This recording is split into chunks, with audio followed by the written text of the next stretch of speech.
What are the Badlands? Explain those Badlands. That's a hell of a name.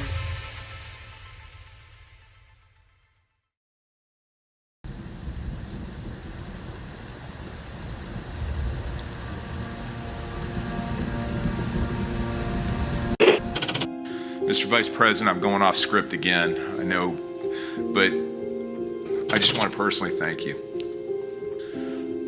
We've been through some stuff.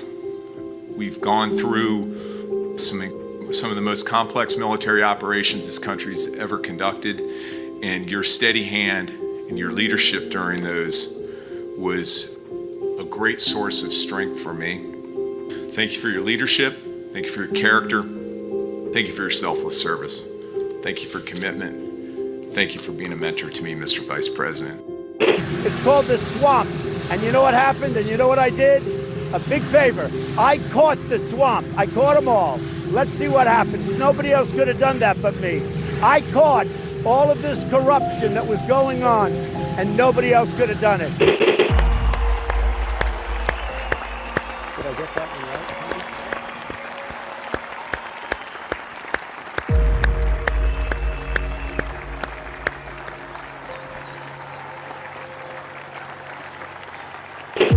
Every 4 years, we gather on these steps to carry out the orderly and peaceful transfer of power. Today's ceremony, however, has very special meaning, because today we are not merely transferring power from one administration to another, but we are transferring power from Washington, D.C., and giving it back to you, the people. For too long, a small group in our nation's capital has reaped the rewards of government, while the people have borne the cost. Washington flourished, but the people did not share in its wealth.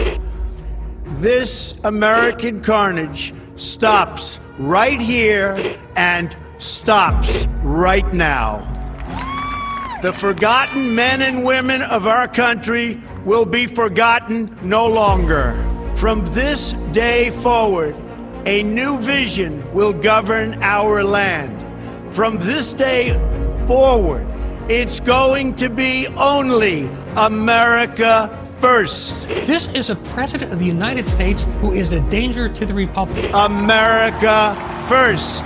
He knows he's an illegitimate president. The oath of office I take today is an oath of allegiance to all Americans. The great Trump recovery. America will never be a socialist country. I will fight for you with every breath in my body. Russia, Russian, pro-Russian, Russian, Russia, Russian, Russian, Russian, the Russians. Russian. Russia, Russia, Russia. And I will never, ever let you down. A dangerous virus is spreading rapidly in China, and U.S. officials are very worried that it could come here. This is really the worst attack we've ever had. This is worse than Pearl Harbor. This is worse than the World Trade Center. There's never been an attack like this. The time for empty talk is over. Now arrives the hour of action. What they're doing is using COVID to steal an election. Together, we will make America strong again. You know what it's about? Fraud, fake ballots. We will make America wealthy again. They are trying to steal the election. Now, under the leadership of President Trump, we are fully realizing President Kennedy's prescient view of Special Operations Forces. We will make America proud again. And watch, please, those mail-in ballots. We will make America safe again. And in millions and millions of ballots, their vote is under what they thought they needed. They're dumping more ballots in there, okay? And yes, together, we will make America great again. Thank you. God bless you. If we are right about the fraud, Joe Biden can't be president. Congress, the chair declares the joint session dissolved.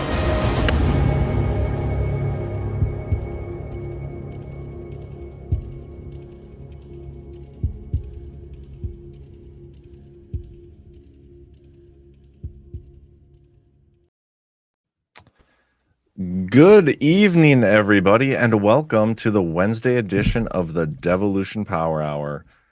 I hope you guys are all doing better than I am. I'm a little devastated right now. I found out today that Trump might be Hitler, and for the second time. I don't know how to cope with it, and it's been a rough day, guys. But how are you guys doing? I feel like of all the reruns we've seen, is that the most rerun?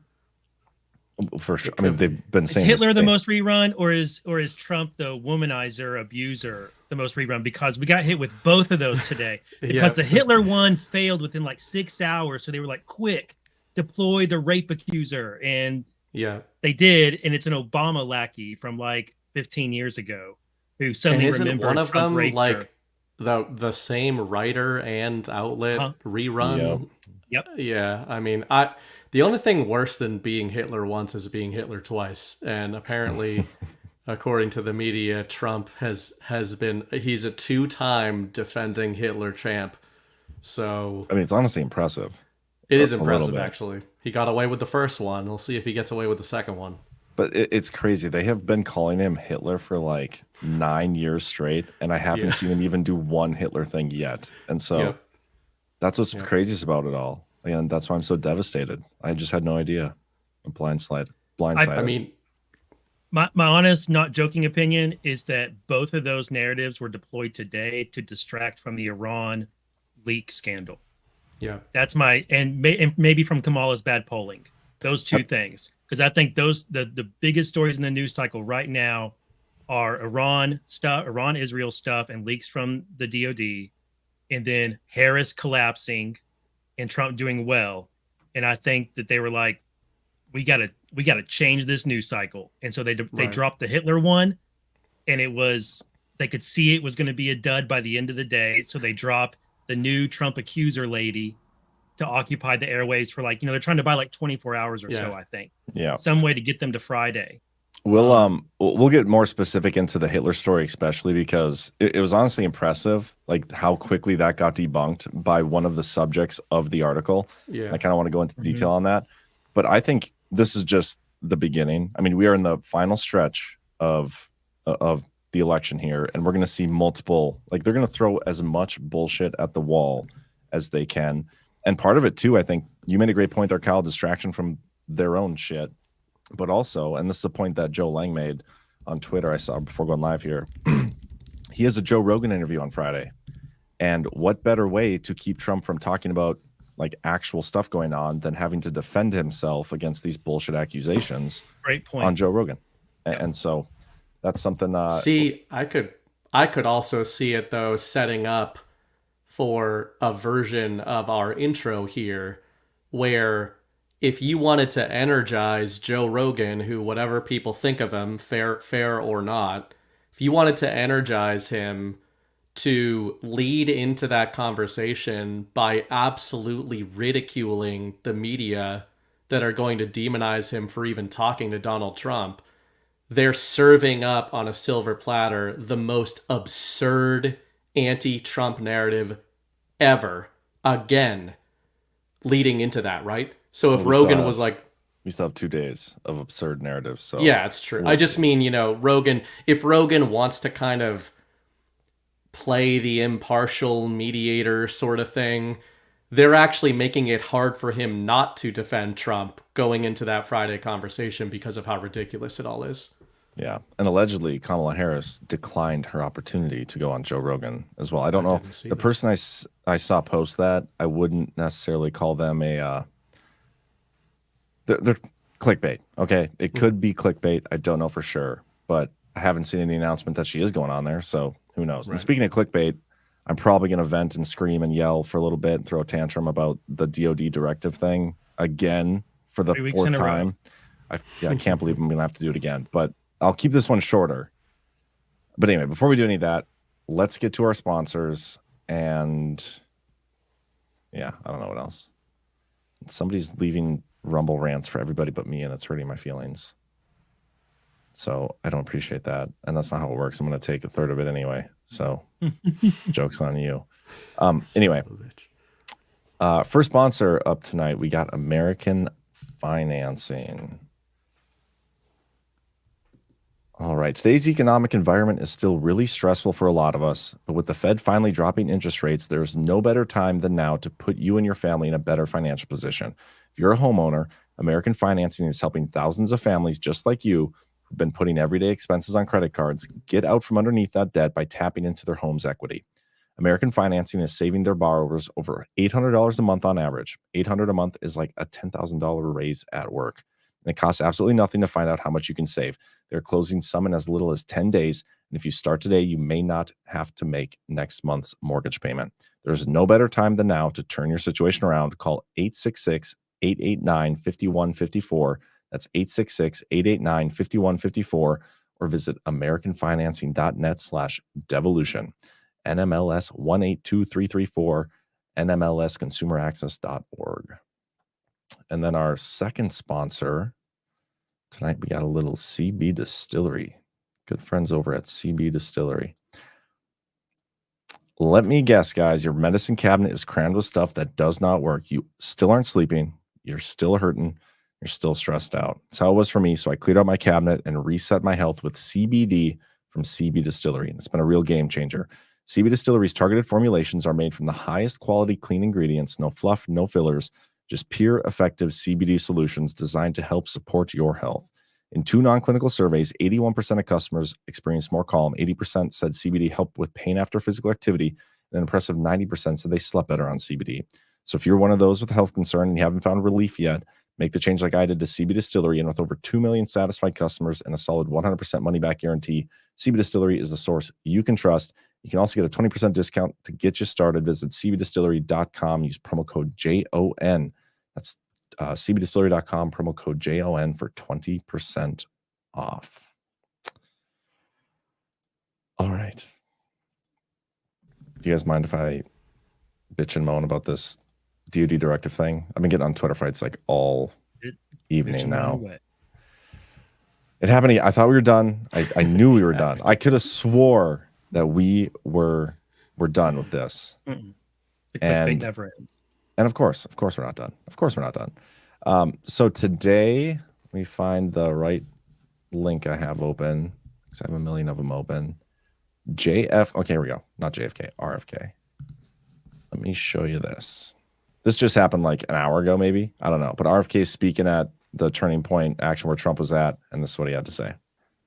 President Harris said today in her post, in her speech, he said that President Trump was going to turn the U.S. military against the American public and use the public to promote his agenda. How many of you think that is true?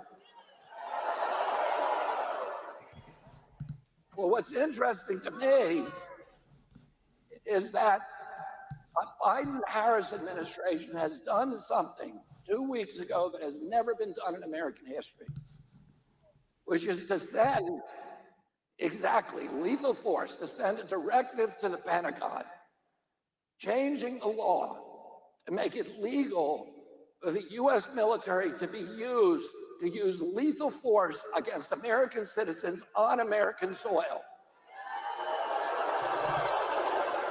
Ooh. Yeah. I don't know how many times I have to do this, but here's the thing, guys. There's like everybody's running with this now. Literally everybody's running with this narrative, and I don't care. It could be it could be a pro-Trump psyop to like say they're accusing Trump of doing this, but really they're the ones doing it. I don't care if that's the end goal. This is what we do at Badlands Media. Like we do our best to see through psyops from either side and just speak the truth as it is. The truth is this has been around for decades. The military has had the authority to use lethal force against American citizens for decades. I think I found the best example yet. This is from a research report. This is it's saying this directive issued on February 18th, 1997. At the time of this report, it was still in force, talking about DoD policy and assigning responsibility for providing military assistance to civil authorities. And it has to do with lethality, just like it says in this new one. Potential use of lethal force by or against DoD forces. This is not new. And all this new one has to do with is intelligence and intelligence-related activities. And I'm going to saying it now. If I see you like support, like promoting this narrative, you don't have any intelligence. I'm sorry, but like read the damn it says intelligence and intelligence related activities. This is not boots on the ground stuff. The DOD did not just like, hey, we're gonna come shoot you and kill you on your couch. Although right now I kind of wish they would, because I'm so sick of this bullshit. If I have to go on Twitter and correct somebody one more time, which as soon as the show is over, I'm gonna be doing that. But sorry guys, I'm just so annoyed with bullshit when I see it. Anyway. So I think you kind of nailed it there about if you would go read it. That's kind of the problem, is people don't read these things. Yeah. They don't go to the source documents and read. They just repeat and share and click and view. And the clickbait and the outrage bait is not going away. If anything, it's going to ramp up. No offense to RFK Jr., who I like, but this is not the first time he's shared something that was half true. He's kind of known for mouthing off about something before he has the full and complete information about it. Again, no offense to him. I like him, and I'm glad he's endorsed Trump, and I'm glad he's helping Trump out. But I'm going to call out somebody sharing bad information when I see it. And he's literally wrong here. He's wrong. If he would read the document, he would know that he was wrong. And I bet he hasn't read it. I bet he saw it on Twitter like so many other people have, or on X, whatever, and just repeated it up there because it sounded like a sensational thing that would get a crowd reaction.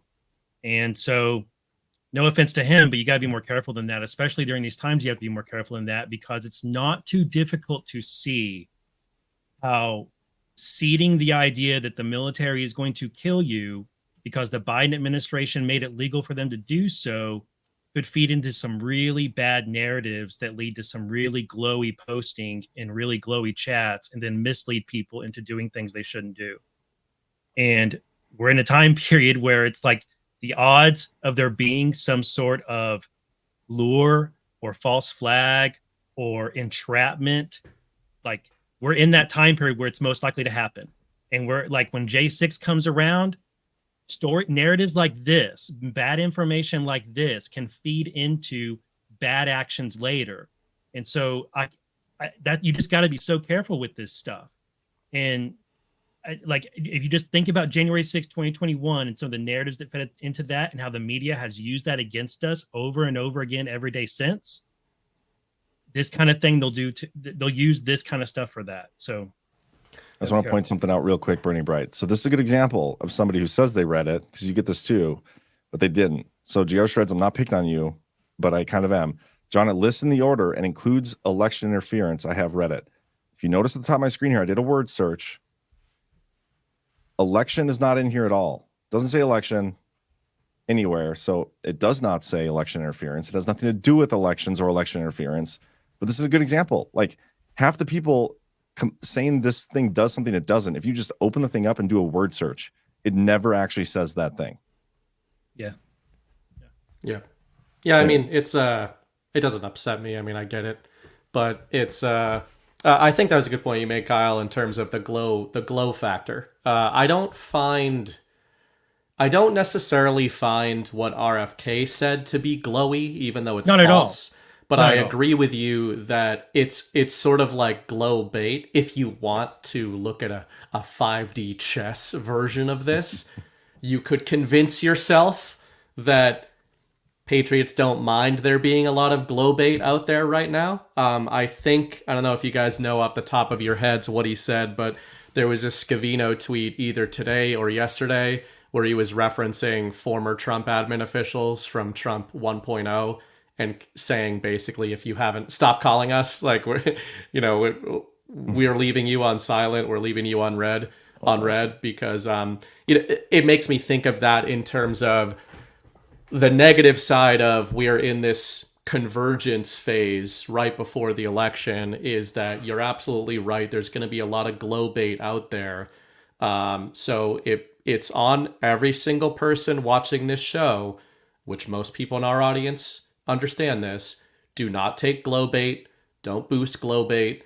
But I'm also willing to believe that Patriots don't really mind the bait being out there, because there's going to be a lot of wolves in sheep's clothing that we've been talking about and ranting about for literally 2+ years that a lot of right-wing normies are going to get exposed to in the coming days. I saw a piece of Saturday Power Hour, John, where you were going on your Tim Pool rants and everything. And I don't think we did that Saturday, did we? Was it? Well, I mean, it's maybe it was Monday. Maybe it was Monday night. Basis Conspiracy is Monday, yeah. Yeah. So, but either way, it makes me think of that. You know, there's a lot of these figures that who knows what their real intentions were or are and who they actually work for, but they're just getting so fed up with the info war right before where they should be most enthusiastic about it. And I wonder if there's more going on there. But yeah, I have no problem calling out the glow crap. None of us do, even when it's within our own chats at Badlands. I have no problem calling glowies glowies. Yeah, it's one of those things. Like we do our best. Like this stuff, it's really not that big of a deal, like in the grand scheme of things. But I just think it's important to call out stuff and name it as truth as soon as you see it. And Chris Paul in one of our private chats made the point. It's like, if we don't call this stuff out, then we're just accepting living in psyops forever. And we do acknowledge that psyops are being used by both sides, but that doesn't mean that you have to play into the psyops. Like none of us are operating at the level of Trump or anybody in his inner circle. None of us know for sure what is the psyops and what isn't. It's not our job to try to guess what psyops are good ones and that we're supposed to play along with or whatever. You just speak the truth as much as you know it when you know it. And having to do it 3 weeks in a row is annoying to me, but when it keeps getting spread on a bigger platform, I would not be surprised if Trump comes out and says the same damn thing in the next week. Like, it would not surprise me, but Trump's operating on a different level than we are, and it doesn't make it true. It makes it a narrative. Like, I would still call it out. Remember whenever Trump repeated that false claim about Hunter Biden's rent? About Hunter Biden and like the $35,000 rent or whatever. 51,000 something. And it was like, okay, that's something where that bubbled up. It went viral and that claim bubbled up. It reached Trump's ears and he was like, hey, this is going to get a reaction. I'm going to use this in narrative warfare. And I mean, the left does it to him all the time. The media does it to our entire community all the time. So fair is fair, but it's narrative warfare. That's what you do. But when you have an actual document, we weren't afraid then to pull up the actual document and say, yeah, Trump said that, but here's what the document actually says. And it's the same thing with this DOD directive. Yeah, on that point, Kyle, too, I think I totally agree with you, John, in terms of, I often say, the way I say it on Defected is, there are psyops going both ways. We acknowledge that. That's one of the things that separates Badlands from everybody else is that in this community is that we know there's an info war. A lot of people, even on Twitter, that are in the info war don't seem to know there is one. They're taking everything at face value. But to your point, Kyle, I think that if I want to give RFK the benefit of the doubt here and say that he doesn't actually believe this and was using it for narrative value, the criticism I would have of him is actually to compare him to what you just mentioned about Donald Trump. Most of the time, I don't remember his exact wording about the Hunter Biden thing you bring up, but most of the time, Trump's narrative fighting style is such that he gives himself plausible deniability all the way around his conversations. So one of the techniques he uses in the example you bring up is Trump will never make a claim if it's not true. He will say, it's being reported that Hunter Biden did this. And usually he'll say it in less professional terms, right? Trump will get up there and kind of riff to the crowd and go, they're saying he doesn't even pay his rent, or, he paid this rent. And they're saying, Kamala's going to use the military. Can you believe that? It's actually funny because I thought RFK was going to use that technique at the very beginning, because he said a different thing about the Kamala Biden administration and said, do you believe that? How many of you believe that? Right? And then he goes into that thing. So I just think it was an example of RFK trying to sort of take some of the Trumpisms that he does in his rallies and inject some energy.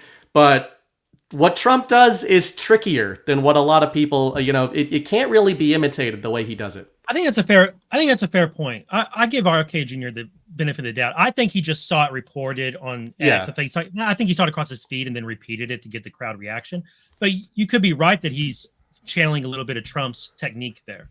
Well, this is proof right here that John brings up. He and his father were together in Joe's house, and then parentheses, right? This is the aside. Even the ownership of the house and rent paid are questionable and now forgotten about by the fake news media. So he doesn't actually make the claim. He implies the claim. Then shares an article that makes it.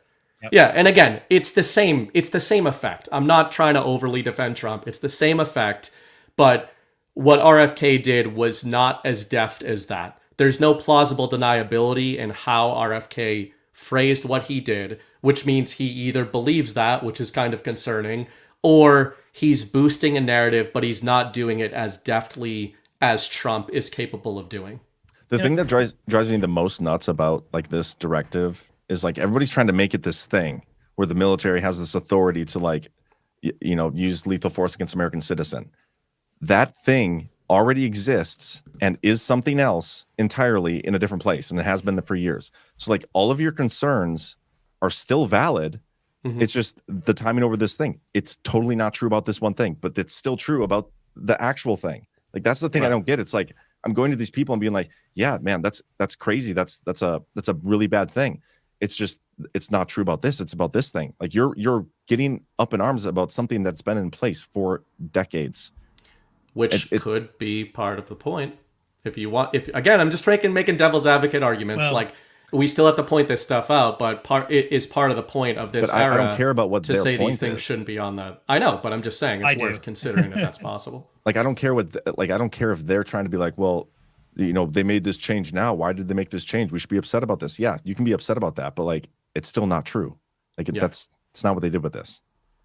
The point of an information war is ultimately to persuade people. So when there's a narrative deployment, the question to ask is, what is the persuasion that this is trying to effectuate? What is it trying to persuade people about or to believe or to do? With Trump and the Biden thing, that was an incorrect claim that he shared. It was trying to get you to look at the cronyism, the unfairness, the corruption. It was trying to persuade you that this is a corrupt family and corrupt deals. Yeah. So, hey, there's a lot of evidence. That was the persuasion. Okay. So the question, what is this misinformation or clickbait, whatever? What is it trying to persuade? And when I think about that, I don't really like what it's trying to persuade. Yeah. That's where I get to the glowy thing where I'm like, this is a little closer to some glowy talk that I'm not comfortable with. So that's why I have apprehension about the whole entire storyline, is because when I ask the question, what is the point of this? If it's this information, what is it trying to persuade in the reader or viewer or listener? I don't like the things that I come away with there. Now, when you add in the correct account of it, where, okay, actually, this is really old news and this directive just got updated, and this has to do with intelligence gathering.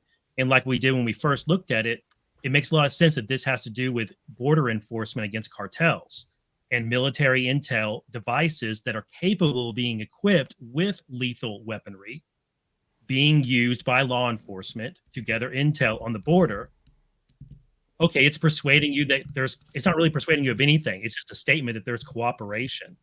But it's being used, it's being misrepresented, and there's a point to it. If it's just clicks and views, it's just clicks and views. But if it's something more, it's concerning. Yeah. And that's why, again, like our whole mission statement here is to go after the truth of it. Like regardless of what the narrative stuff is, we can try to dissect what the narrative is and try to figure out what that narrative is.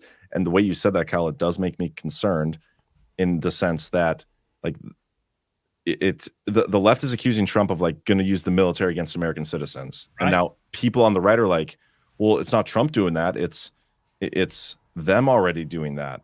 Like, why are they trying to villainize the military? Because if Trump did some things like devolution, he probably would have used some military aspects. And now both sides are trying to demonize that. And if he did do what we think he did, in the long run, could that villainization hurt Trump? Right. I don't know. That's something we could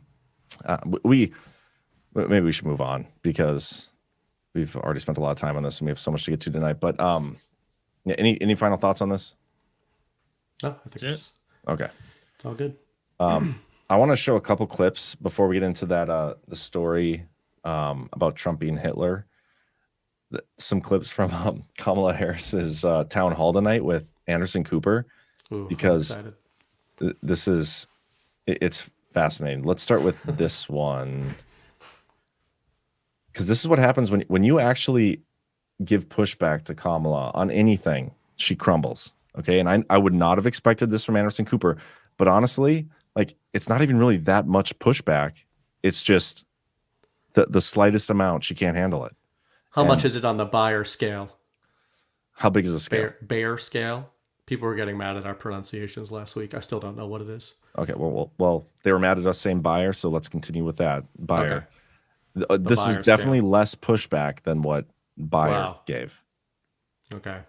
And that was lukewarm pushback at best. But it's still pushback from Anderson Cooper. Take a listen. Under Donald Trump, you criticized the wall more than 50 times. You called it stupid, useless, and a medieval vanity project. Is a border wall stupid? Well, let's talk about Donald Trump and that border wall. So remember, Donald Trump said Mexico would pay for it?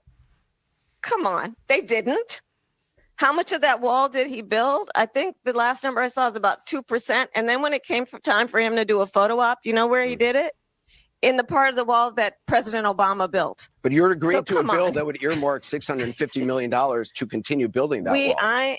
I pledge that I am going to bring forward that bipartisan bill to further strengthen and secure our border. Yes, I am. And I'm going to work across the aisle to pass a comprehensive bill that deals with a broken immigration system. I think Jackson's question, part of it was to acknowledge that America has always had migration, but there needs to be a legal process for it.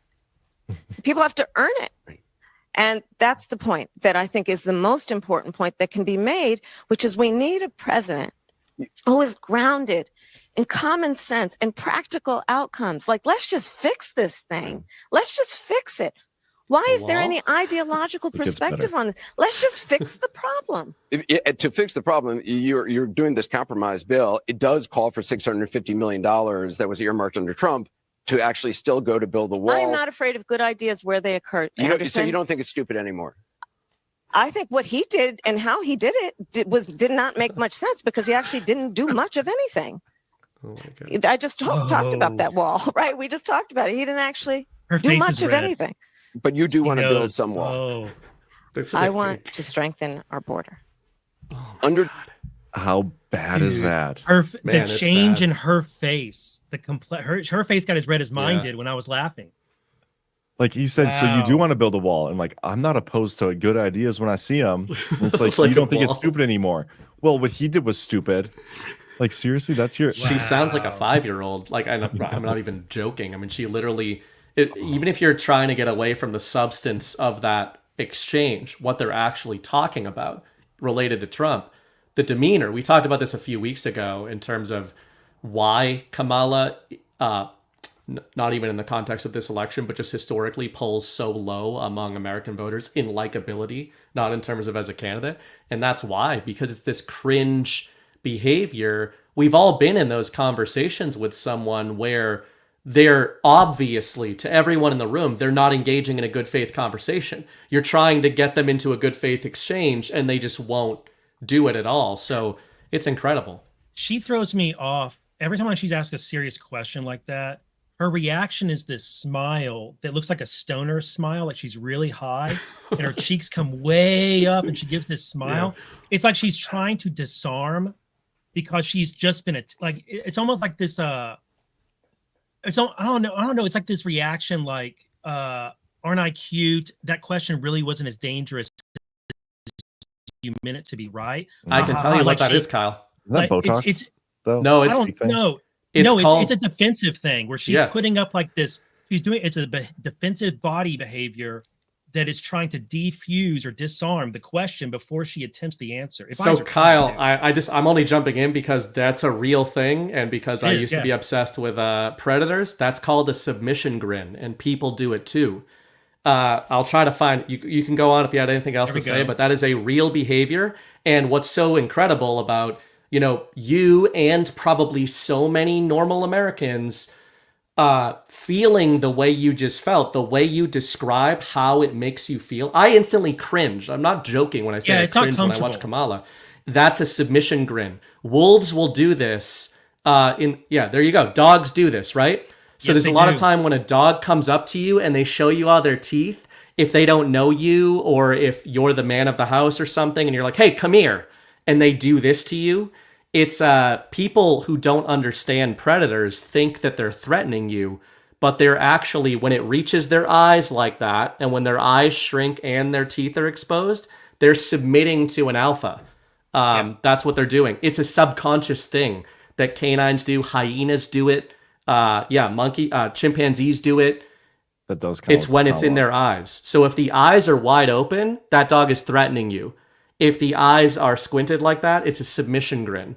So and people do it too. You know, sorry to be weird, like National Geographic about it, but it to your point, Kyle. It shows you how literally physically uncomfortable Kamala is there. She's doing that on an instinct, and to John's earlier point, the killing stroke here is that she's doing a submission grin on a stage with the regime reporter, like the guy who is the regime reporter worldwide, a Vanderbilt.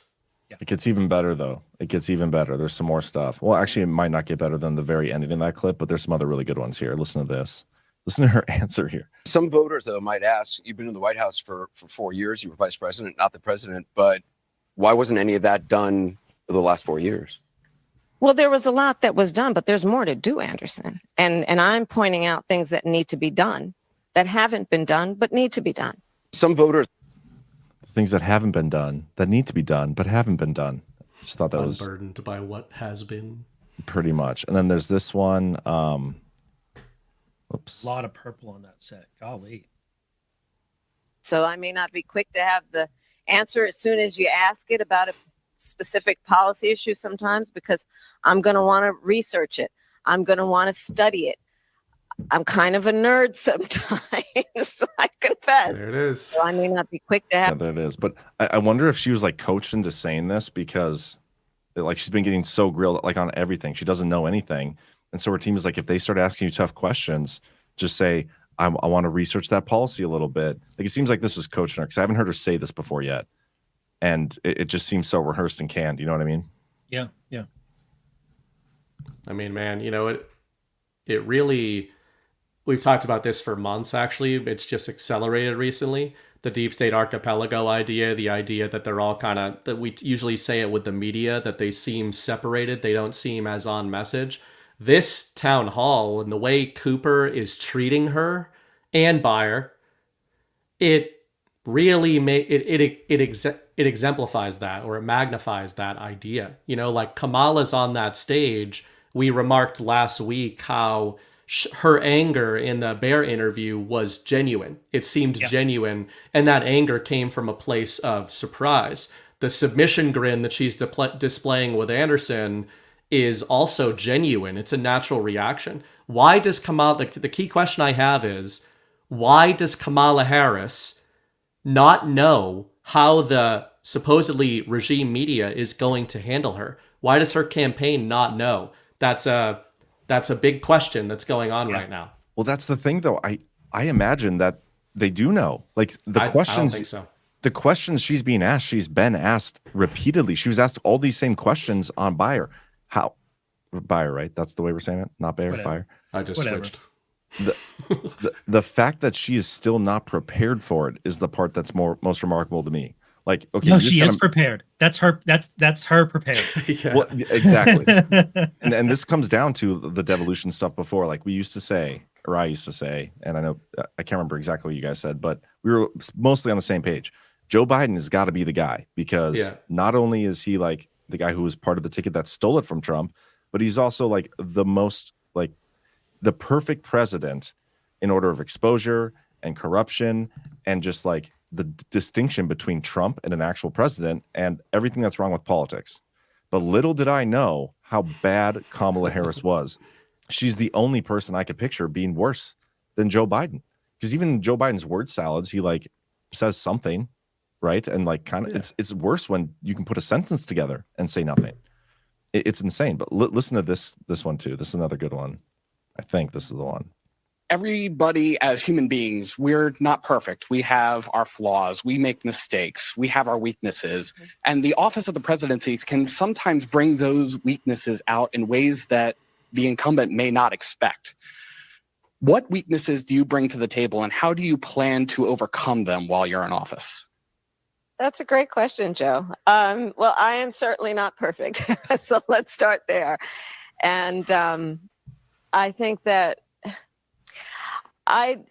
perhaps a weakness, some would say, but I actually think it's a strength, is I really do value having a team of very smart people around me who bring to my decision-making process different perspectives. Everybody. Who would say that's a weakness? This is like the Michael Scott. The Michael Scott's like, I care too much. I work too hard. Sometimes I'm too invested in my job. Like, those are weaknesses. And that didn't even make sense. Like, no. I sometimes surround myself with a team of people to help me do things, like normal human beings. Like, that's not anything. Like, what? I mean, just even her physical demeanor while she's answering that question, and she's looking down, she's looking for something to say, and she truly, we talk about these people are stupid and everything, and I can sort of get on board with that in terms of, obviously they're dumber than Trump and the people behind him, because we wouldn't be having these conversations if they weren't. We wouldn't be seeing things shift the way they have. When it comes to Kamala Harris, though, we are truly seeing she is stupid. I mean, she is stupid to the point where it's almost difficult to fathom somebody being in her position. And I think this community understands that people like this are installed, right? But when you have normies, I mean, I just had a house full of normies this past weekend from another country, and, none of them are Trump fans out in the open, but it is a bipartisan, universal acknowledgement of a clown show when you try to engage with Kamala Harris in any kind of real conversation. For Republicans, our presidential nominees, if you think about the last 5 that we've had the opportunity to vote for, Trump, this Romney, millennia, McCain, Bush. Yeah. And then think about who the Democrats have had as their options. And, the options that we had as Republicans, it was definitely we were voting for the lesser of two evils, and we held our nose for Bush. And although a lot of us, we didn't hold our nose as much as we thought differently of Bush back then. But then with Romney, it was horrible. And McCain, it was the worst. But thank God Palin was on the ticket. That was the only reason he got votes, from 30%. But it's like by the time Trump was available, he was the obvious pick, even though I missed it, and I'm going to feel bad about that forever. But Trump was so different from every other candidate the Republicans had thrown up, right? And it's like the Republican Party the voters went through a timeline where they were given a candidate that was nepotism, Bush, who was stupid, and was just trying to do the compromised Republican. He went to the Democrats as soon as he got in office and was like, "What do you want to do with education? Let's pass HR 1, y'all's dream bill of state-run education for the entire, federally run education." My mom still rants about Bush Jr. as a public school teacher for that reason. So we had that as Republicans, and then you think of our other options. Think about who the Democrats had. They had Bill Clinton, Playboy, and then Al Gore actually seemed, compared to Bill Clinton, like a more competent, smart pick. I'm not saying he was. I'm just saying comparatively. But then they got Obama. Then they got Hillary, and it was her turn. It was back to nepotism. So it was like the Republicans had their 8 years of nepotism. All right, Democrats, you're going to have your 8 years of nepotism with Hillary Clinton in there. But Obama stole it from her. And so began the fracturing of the Democrat Party, where you had the commies, and you had the Marxists with Obama, the commies with Bernie, and then you had Hillary Clinton, which was the old school deep state, corrupt Chicago politicking Democrats that were battling with Obama. And they had to compromise, and here in walks Joe Biden as the VP. And now the Democrats get stuck with him again. It's not nepotism, but it's still that same old swampy guard that the Democrats keep on throwing up against for the Democrats to pick. Meanwhile, Republicans have this radical Trump to choose. Then now in this cycle, the Democrats have this idiot. They have this idiot who's been promoted up from failure, who's an empty suit. So anyway, I'm laying all this out. Sorry, but it's like each side of the electorate has had to go through these stereotypical candidates that could be characters in a comic book about our election system. Each one is such a character that, like in a role-playing game. And now the one they have reminds me more and more of Bush. And I really hate saying that, but she's reminding me more and more of Bush. And I'm like, it's making me embarrassed that I defended Bush so much. Because I'm thinking back to things Bush said that sounded so dumb. And then now I'm listening to her say it, and I'm like, wow, this is like deja vu. Well, one thing I'll say is I don't think the Republicans, they fought Trump too. They didn't want Trump. Trump. Oh no, Trump no, I'm won talking about the voters. nomination I'm talking in about the spite of voters. him. Yeah, okay. yeah. But this is what is perfectly in line with what you're saying. Okay, they had an opportunity to get away from the Biden-Harris ticket. They had the opportunity when Joe Biden dropped out of the race. They had full control over the DNC. They could have got somebody else in there, and we wouldn't be here right now. And you can't tell me they didn't know how stupid Kamala is. They knew exactly how unlikable she is. They saw what happened in 2020 when she ran and didn't get a single percent of any vote anywhere.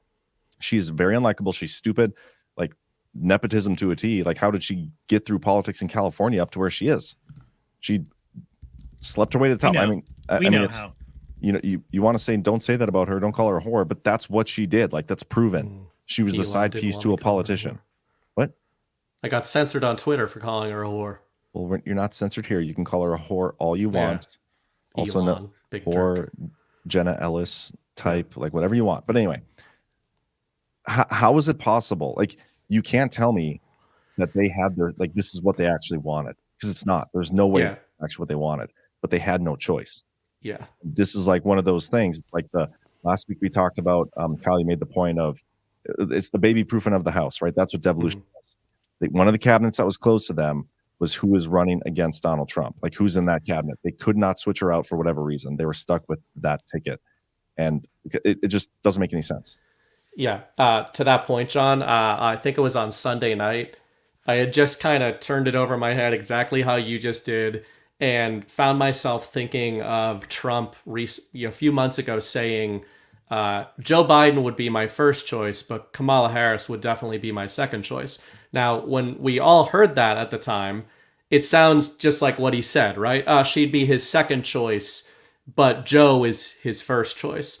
But you could take the English language is a funny language. Again, with Trump's narratives, you can take that sentence and think of it very literally and say, was Trump saying Joe Biden would be my first choice, as in chronologically the first choice, and then Kamala Harris would be my second choice, as in we have made the decision that Kamala Harris is the second choice. That's now, I mean, we were talking about Joe being the best choice and everything, but it's just kind of a fun game to play when you talk about devolution and that they didn't have any choice.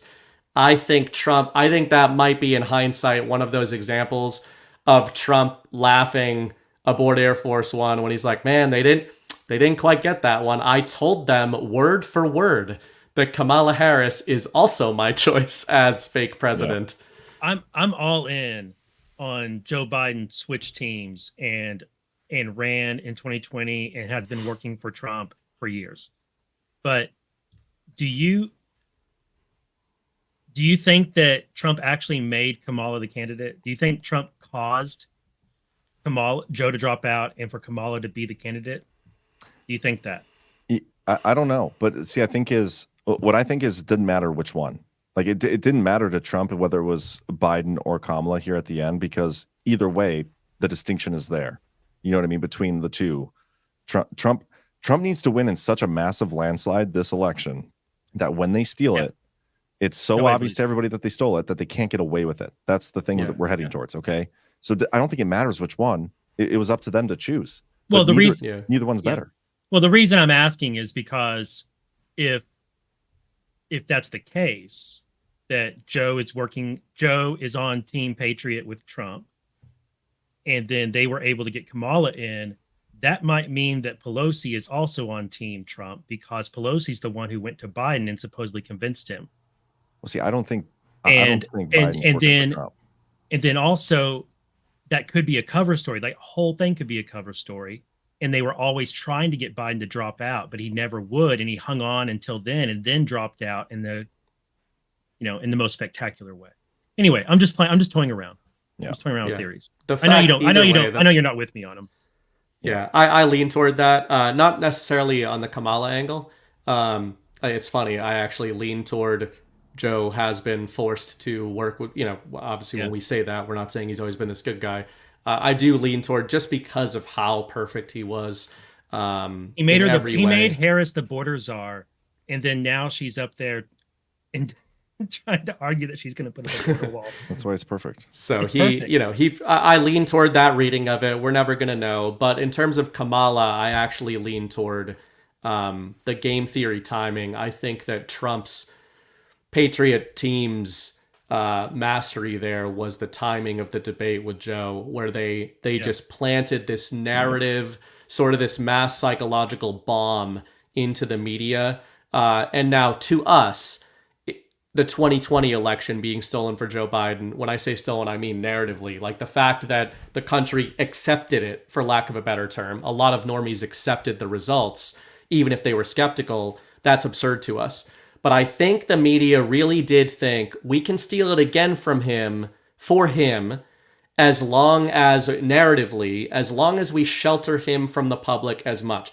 I don't know who it was on Badlands. It's somebody recently on one of the episodes I was watching brought up a good point about that debate, where they had said that they were talking to family members who genuinely, shockingly did not understand how bad Joe Biden had gotten until they saw that debate, because we live in this perpetually online engaging with the info war bubble. Even people on Twitter. Nobody in my family uses Twitter, right? I'm not even talking about info warring. They don't use Twitter. It's a relatively small percentage of people who are chronically online looking at this stuff. So I think when Trump and team put Joe on that stage, they planted a mass psychological bomb on the media and said, it's hot potato. What do you want to do with it now? Now they all know, right? And Kamala, we knew about the border czar. We knew she couldn't get through a sentence. We're even surprised at how horrible it is when she's paraded in front of everybody. And to loop this all around, I really believe, to answer my own rhetorical question earlier, why is the media turning on her? I think they know they're fucked in terms of they can't get away with it because of how bad this is. So they're trying to hibernate. I don't think it's going to work, but I think the media is trying to hibernate through this period of time. They're trying to get some credibility back with their viewers that they lost through the Biden debate and through the early stages of the Harris campaign. They know she's been way too exposed to Americans right now, and that they've been exposed alongside her. And I don't think the hibernation's going to work, but I think they believe, well, it worked during Biden 1.0. We survived it. Or sorry, Trump 1.0. We survived that era. They think they're going to survive this one too, and I just don't think that's the case. Just two real quick points. Biden dropping out, it's really funny to me because I think you can overlay the prisoner's dilemma in game theory, and Biden's decisions make absolute sense with the prisoner's dilemma and the proper way to address that game theory. And then the other thing I was going to say, I've already forgotten it. So go ahead, John. Well, I was just going to say, to me, like her being named border czar, when I look at Biden, I see genuine dementia, genuine like brain issues, competency, whatever, and old age. Like that's what I actually see. I don't think he's an actor. I don't think any of that stuff. I don't think he's pretending. But I think there's Judas goats like within his administration, something I've written about in my series, people have talked about long before me. And those are like Joe Biden isn't making any decisions for his administration, right? We've talked about this before. Trump's last week said it was a committee. On their side of things, there are people trying to do things within the Biden administration. Those are the ones that named Kamala as the border czar. It wasn't Joe Biden. So whoever made that decision on their end, like had to have been working for Trump in some way, because again, it is perfect. Whether it's Biden as the president, like everything falls on his plate, right? It's all on him. Except for in this situation with the border, like you can't run away from that because you were the border czar. And there's multiple instances of stuff like that happening. And that's why it's perfect. But yeah, great points, both of you guys. She doesn't want to build the wall, John. She wants to just make Trump's wall stronger. Yeah. Like, What he did was dumb. That's What the he did was argument. stupid. So bad. Incredible. Okay, but I got two clips here, and they work well together. So one, this is the final thing from that we're going to show from Kamala's town hall, and then I got a clip right after it I want to show because it's going to lead us into our next topic. If you could accomplish only one major policy goal that required congressional action, what would it be and why? Well, there's not just one. I have to be honest with you, Carol. There's a lot of work that needs to happen, but let's. I think that maybe part of this point that how I think about it is we've got to get past this era of politics and partisan politics. If you could accomplish only one, It is deeply troubling and incredibly dangerous that Donald Trump would invoke Adolf Hitler, the man who is responsible for the deaths of 6 million Jews and hundreds of thousands of Americans. Just want to point out the same day that she said she wants to get past partisan politics, and she goes out there calling Trump Hitler. I forgot that she did this little press conference thing. That's more confirmation that this was a deployment against the Iran leak story. They're trying to take control of the news cycle. They deployed this Hitler thing and it failed, and she was in on it. She was in on it. They planned to deploy this along with the Atlantic. It failed, so they had to call up their friends in the Guardian to do the Epstein connected person. Yep. They were probably timed like they were coming out with that Guardian piece regardless. But let's listen to this whole thing. It is about 3 minutes. I'll speed it up slightly. And then we'll get into the background of what actually happened here with this story and show why it's just so ridiculous. But let's listen to her first. So yesterday we learned that Donald Trump's former chief of staff, John Kelly, a retired 4-star general, confirmed that while Donald Trump was president, he said he wanted generals like Adolf Hitler had. Donald Trump said that because he does not want a military that is loyal to the United States Constitution. He wants a military that is loyal to him. He wants a military who will be loyal to him personally, one that will obey his orders even when he tells them to break the law or abandon their oath to the Constitution of the United States. In just the past week, Donald Trump has repeatedly called his fellow Americans the enemy from within, and even said that he would use the United States military to go after American citizens. And let's be clear about who he considers to be the enemy from within. Anyone who refuses to bend a knee or dares to criticize him would qualify, in his mind, as the enemy within, like judges, like journalists, like nonpartisan election officials. It is deeply troubling and incredibly dangerous that Donald Trump would invoke Adolf Hitler, the man who is responsible for the deaths of 6 million Jews and hundreds of thousands of Americans. All of this is further evidence for the American people of who Donald Trump really is. This is a window into who Donald Trump really is, from the people who know him best, from the people who worked with him side by side in the Oval Office and in the Situation Room. We'll stop there. But clearly she's really trying to push this point that they've been accusing Trump of being a fascist, Hitler, whatever, for a decade now. They're really trying to hammer it home 2 weeks before the election with this story. The story posted in the Atlantic today, Trump, I need the kind of generals that Hitler had. The Republican nominee's preoccupation with dictators and his disdain for the American military is deepening. And it's by Jeffrey Goldberg, and he's quoting John Kelly, who is Trump's former chief of staff. He was there for over a year. He was there for a while. Then at the end, Trump did his normal, like he tuned out. He was a liar, all this, whatever. But pretty much everybody that got fired from Trump's administration ends up getting some sort of deal with the media and goes on all these sprees lying about stuff. John Kelly is not an exception to that. The story starts with this little telling of a situation that happened where this Vanessa Guillen, I'm not even sure if I'm saying that right, and I apologize if I'm not, but she's a 20-year-old Army private. She was murdered and her body was burned. The remains were discovered later. And this is what they're saying Trump said about it, okay? Let me read from here down. In the meeting, Trump maintained a dignified posture and expressed sympathy to Guillen's mother. I saw what happened to your daughter, Vanessa, who was a spectacular person and respected and loved by everybody, including the military, Trump said. Later in the conversation, he made a promise. If I can help you out with the funeral, I'll help. I'll help you with that. I'll help you financially. I'll help you. That is actually on tape. We could play that. But this is what happened then a little later. Okay. In an Oval Office meeting on December 4th of 2020, and this is when Kelly isn't even there anymore, by the way, officials gathered to discuss a separate national security issue. Toward the end of the discussion, Trump asked for an update on the McCarthy investigation. Christopher Miller, the acting Secretary of Defense, Trump had fired his predecessor, Mark Esper, 3 weeks earlier, was in attendance along with Miller's Chief of Staff, Kash Patel. At a certain point, according to 2 people present at the meeting, Trump asked, did they bill us for the funeral? What did it cost? According to the attendees, they said, yes, we received the bill. The funeral cost $60,000. Trump became angry. It doesn't cost $60,000 to bury a effing Mexican. He turned to his chief of staff, Mark Meadows, and issued an order. Don't pay it. Later that day, he was still agitated. Can you believe it? He said, according to witness, effing people trying to rip me off, blah, blah, blah. So this is at the very beginning of this article. And the reason I'm pointing this out is just to point out how bullshit this whole thing is, because he starts his article with this. And here is what the sister had to say. Myra Guillen, this is literally the person's sister that they were just writing about.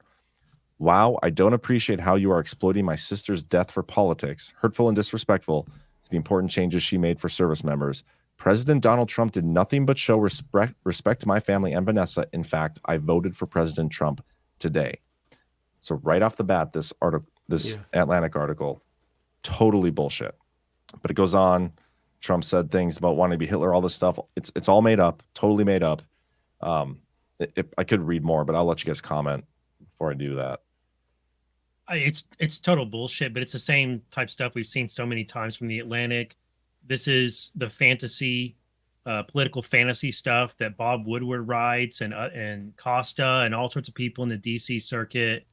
And I don't know, like if it's one of those things where I feel like we have to address it because it's such a big story, but I also feel like we shouldn't give it any time at all because it's such gutter tier shit. To me, it's like walking into a gas station bathroom, reading what's on the wall and taking it and like treating it seriously. Like you would never treat it seriously what you read on the bathroom stall wall. And that's what this is. It's it has about that much credibility to it. Let me read to you the Maybe line. Less, honestly. Let me read to you the line that they are running with here. This is the line that Kamala did a 3-minute press conference on. As his presidency drew to a close, and in the years since, he's become more and more interested in the advantages of dictatorship and the absolute control over the military that he believes it would deliver. I need the kind of generals that Hitler had, Trump said in a private conversation in the White House, according to 2 people who heard him say this. Like this, that's their sourcing. It's always the same 2 guys. They're everywhere. It's Rosencrantz and Guildenstern. I'm convinced. Maybe. To your point, Kyle, about just the inauthentic nature of it, I always grab throughout the day. I'll grab headlines, not just that I'm looking at, but I toss them into a Telegram channel for Ghost, myself, and for Ash to kind of look at, and we choose between things to put brief takes together for the brief on the Substack. And I didn't realize until we were going live and the intro was playing on this show, that I hadn't grabbed a link to that story and put it in there because it was so, to me, like right when I saw it, I was just like, oh, scroll by it. Yeah. Not realizing, I mean, of course, I know that the media lies and everything, right? But because this is such a rerun for Trump supporters, I'm thinking this isn't going to get any steam, when I'd seen it this morning, and it's kind of surprising. The funny thing, though, is, I mean, maybe this is just wishful thinking, but it really feels to me like a big part of why it's gained steam today is because it's so mimetically absurd. It's a sign even to a waking number of reachable normies, reachable independents, and even some liberals of like, guys, come on, we're just gonna do this again. We're just gonna do Orange Man bad again. It's check this out. This is from 2016. Matt Walsh. Oh my goodness! I thought he was trying to make some kind of joke. There he is, people. We've been telling you. There's your, as Chris Paul always says, Matt Walsh is the world's foremost leading producer of trans content, masquerading as anti-trans content. Man, these fuckers. Do you think he's going to do a press conference announcing his resignation from the InfoWar anytime soon? Hold on. For those who are curious what we're saying, I just came across a post on Twitter from Matt Walsh, February 20th of 2016. It says, if this were Germany in the 1930s, Trump fans would seriously be voting for Hitler. But since this, he has definitely made a lot of money off the backs of these Hitler voters. Mm-hmm. No, don't you understand, John? Matt Walsh is one of the most suppressed producers in the world. It's why he was the #1 trending topic on YouTube and had a top 5 box office return for his Am I Racist movie that came out a few weeks ago. Totally canceled guy who never got banned from Twitter. He's one of the most popular commentators in the world. It's incredible. It's, these are the people though, we've been talking about this a lot lately. These are the people that, to your point with that tweet, they've been exposing themselves long before this. But a lot of us pointed out in November of 2022, Donald Trump drew them all back out. They had all shelled up in 2017 once Trump won the election, right? These people shelled up. They put on MAGA like hermit crabs, like a shell, like a second skin, and pretended that they were MAGA. And when 2022, when the midterms happened and we lost all those seats in the Senate, all these fuckers told you exactly who they are, and they were provoked when Donald Trump announced his candidacy for 2024 too early. They all said he did it too early. You know why they were mad? Because they were part of the Ron op that didn't go live for 2 months later. And what Donald Trump did brilliantly in November 2022 is he preceded the Ron op. He cut it off. He preemptively struck the Ron op. He forced all of Con Inc. and the Matt Walshes and the Tim Pools of the world to choose, are you going to be Trump or DeSantis? The reason that they did this is that the op, in my opinion, was for DeSantis to announce his candidacy early. They would all go in with DeSantis, and then Trump would be seen as the disruptor and the non-unity candidate. But instead, it was the complete inverse. And Ron was seen as the guy joining a campaign that was already going on. So if any of you are still following those people, and not considering them the more subversive enemies than the Anderson Coopers of the world, you have not learned anything in the InfoWar. And it's not that they weren't with Trump in 2016. It's that they weren't. They joined in and said, yeah, we're MAGA. And then at the first opportunity to dump Trump, they tried to dump him. Yeah. And tried to subvert MAGA and trip MAGA into working against Trump. So it's not that they changed their minds. It's that they never really did change their mind. Mm-hmm. They changed their stripes. They changed their stripes when they needed to have a different set of stripes. And then they changed back at the first opportunity. Yeah, and that's a great way of explaining that, Kyle, because I see that a lot when we call out some of these people. It's like, well, why would we not want people who change their mind? But you guys, they supposedly changed their mind back in 2017 or sometime between 2017 and 2020. But when it mattered most, when it mattered most, they changed it back, and they never said the things we needed them to say when it was most crucial, when the election was stolen. Like Chris always says, if the 50 biggest conservative influencers would have all been screaming about election fraud, Joe Biden never would have been inaugurated. But all of them refused to do it. They all kept their platforms, and then they were part of the DeSantis op, and now they're back on Trump's bandwagon, and they're going to do the same damn thing again. And that's why what Scavino said was actually incredible. Yeah. And this right here, I have zero interest in working with anyone who's a former colleague that disappeared upon our departure from the White House and was nowhere to be found when DJT announced his candidacy on 11/15/2022, or was silent through 2023. Stop calling, stop emailing, stop texting. You're not hearing back from me. He's basically saying it. Yeah. That's I didn't catch somehow originally the timing there of that November 2022. So yeah, that's auspicious timing. Everybody went against Trump. That was the moment. That's why I was convinced at the time. Good thing about when you write articles is they're time-stamped forever, just like the Devolution series. Mm-hmm. That shit's in history, right? You don't have to scroll through podcasts and try to find where you said it. We said at the time, all of us at Badlands said, Donald Trump is deploying a trap, and the trap is not for the liberals, it's not for the Dems, it's for the Own the Libs crowd. It was a trap sprung for Con Inc. He wanted to see, that's why I always, every couple of months, I post the infamous clip of Donald Trump from the 80s saying, you know, sometimes I'd really like to lose everything because then I find out who's really on my side. And November 2022 was, it wasn't just him losing the election, supposedly in 2020. Rock bottom narratively for Donald Trump was November 2022 because the bipartisan right and left media blamed him entirely for the loss in the midterms. Speaking of that, in my first addendum article, I actually have that clip. I want to play it. In order for us to do our part, we need to see for ourselves exactly what the political establishment looks like. I used to say, and in fact, I think I said in my first book that, and maybe this was foolish, but I really meant it, that someday I'd like to maybe lose everything for a period of time to see who's loyal and who's not loyal. And I frankly found out a lot of things. Did you find out who's loyal and not I loyal? tell you what, and you can't guess it. You can't predict it. You think certain people would be loyal no matter what, and it turns out that they're not. And you just can't predict it. It's very difficult. Oh, it's perfect. See, and I think, I was thinking about this today because it's obvious it's relevant. For all the control we talk about, and Donald Trump knows who the good actors are, the bad actors. There was something that Chris and I talked about we did Citizen Kane last night on Story Hour. That's Donald Trump's self-described favorite movie. Tons of signal in it, so it was cool to revisit it.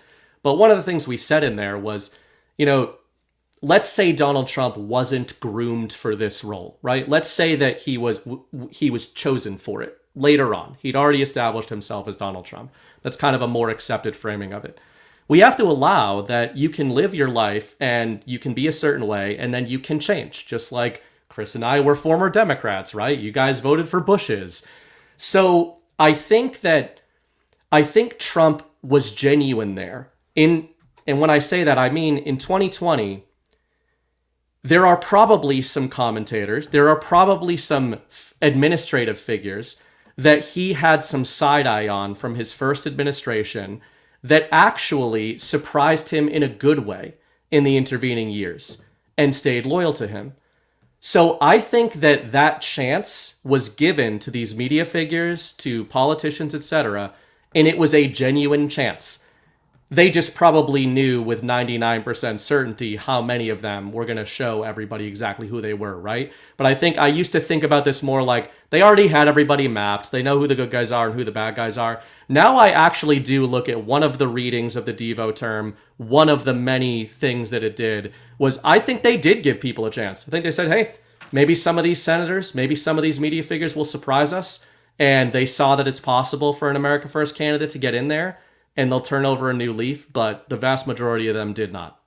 Yeah, that's a great point, and it's fascinating to me because for this to work, not only did Trump need to win the original election, but he had to maintain support throughout, and so he was able to do that while these people ran their subversive ops and came out stronger through every single one of them. It's mind blowing. I wonder how much of that is due to the ghosts and machines behind the scenes, like amplifying narratives and stuff. We'll never know. I really think some of it is just that people saw that first Trump administration. We'd never seen anything like it. It's hard to go back. No. Yeah. I just want to add that Trump announcing when he did forced Merrick Garland to appoint a special counsel. Oh yeah. Yeah. And which is what Trump wanted. And when Merrick Garland did that, he gave the Trump campaign their first and largest in-kind donation until Elon Musk came along. So like the Justice Department started off the Trump campaign with huge coverage, occupying all the bandwidth. And then what happened later, 2 months later, Merrick Garland had to appoint a special counsel to investigate Joe Biden. And then one to investigate Hunter Biden and one to investigate Pence. So it's been a fun time. Yeah. And the Trump campaign thanks you. The only one we haven't seen yet is Kamala Harris. I wonder when that one's coming. And then to the point I made a few minutes ago, bitches in the chat. That's the actual username. Said Ted Cruz maybe, case in point, BB. I don't know. I don't pretend to know. But I do think of the Q drops often, that the ones that talk about strings cut, usually when we talk about strings cut, we're talking about Kim Jong-un and foreign leaders, etc. I certainly think it's apt there. But I really do believe that the first Trump term, it was as much signal to us, to the American people, hey, here's what we could do if we got control here, as it was to otherwise, maybe not wholly evil politicians. We recognize, we talk about blackmail so often. It's in the news a lot right now. The Diddy stuff, the Epstein stuff, that we don't often talk stuff. Yeah. Yep. We don't often talk about the implications of that being there are or could be otherwise good politicians who are compromised or fear for their lives or fear for their families, another plot element of Citizen Kane, who've gone along with the regime because they felt that they had to. The Trump signal in that first term, you can think of it as the string cutting term, where when he then left and it was a Devo term, all those senators who maybe weren't completely evil, but had some leverage against them, they then got to earnestly make the choices that they did during Biden. Some of them went right back to the machine, I'm sure, and the Patriots know this better than we do. And some of them, maybe a Ted Cruz, maybe some others, actually did realize that, hey, I've been given assurances by Trump and people close to him that me and my family are no longer under threat, and maybe those guys have been acting in our interests ever since. Yeah. I do want to get on to our next topic here, but before we do, I just want to point this out. We kind of alluded to it earlier, and after this, I think we'll do Boost, BB, quick. But okay. This was a story, again, launched same day in The Guardian. This one is back from 2020, so this is just to show you the rerun. In The Guardian today, Amy Doris bravely told me about her allegation of sexual assault against Donald Trump. On Why Now, she says, I've noticed a shift in how women are being treated since he became president, so I'm coming out for me, for my kids. Today, from same lady, same outlet, same everything. Breaking, former model alleges Donald Trump groped her in what felt like a twisted game with Jeffrey Epstein. So another outlet, like, why aren't they running with the E. Jean Carroll one? That's the one that they won a court case with. Why would they not run that one? But instead, we have this new one. Does this? Exactly. First of all, the first headline there, the first tweet there uses incorrect English and implies that the woman sexually assaulted Donald Trump. So I thought that was pretty funny.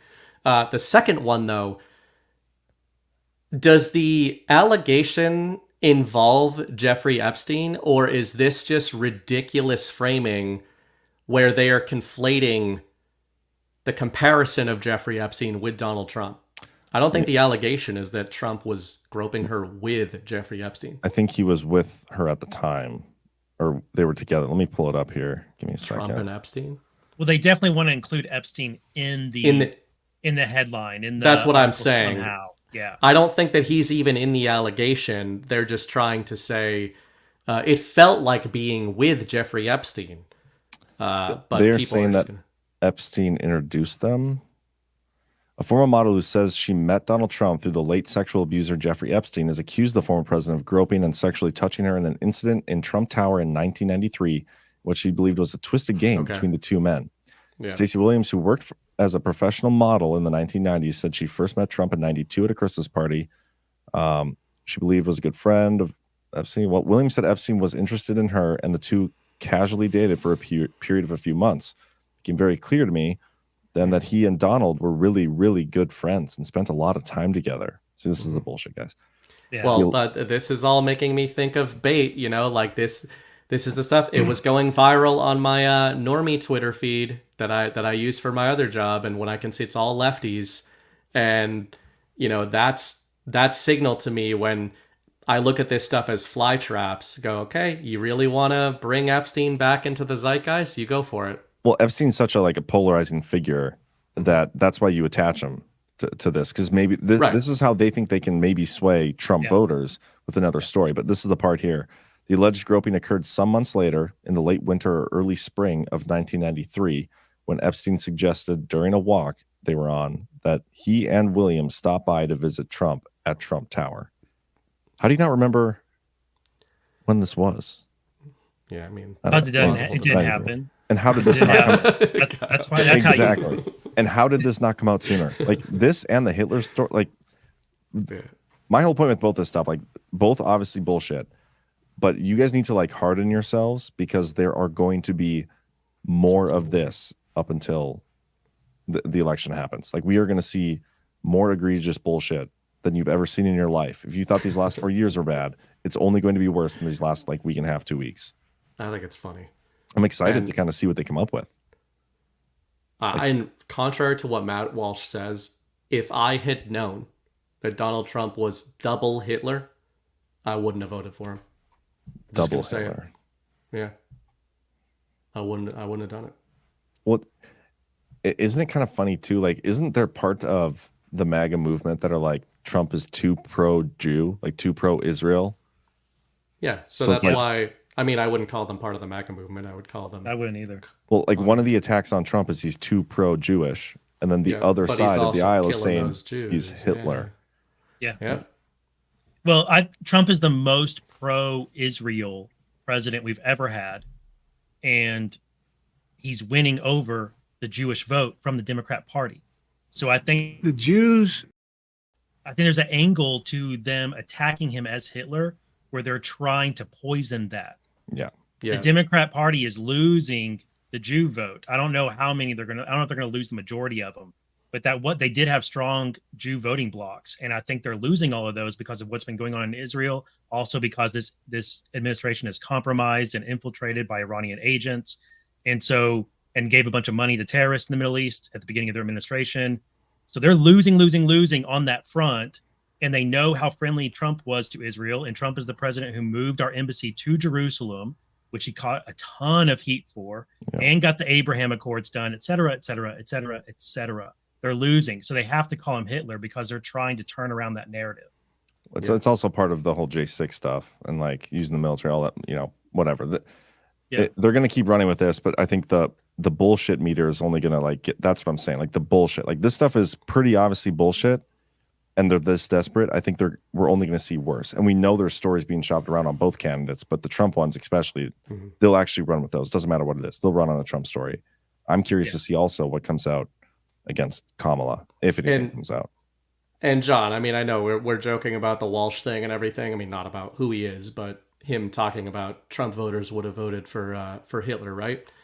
That in combination with the deployment today, the Hitler 2.0 deployment, we talk about Trump all the time in this community, and we're heading toward a presidential election. But just don't let it be lost that when people like Matt Walsh and The Atlantic and these media figures compare Donald Trump to Hitler, they are calling all of you, all of us, Nazis. Like, we always frame it as Donald Trump, right? And I know this sounds so obvious, but this is them. This is those drop the mask moments where Matt Walsh thinks of you as Nazis. He thinks of his audience as Nazis that he has managed to monetize. So that's how these people think of us.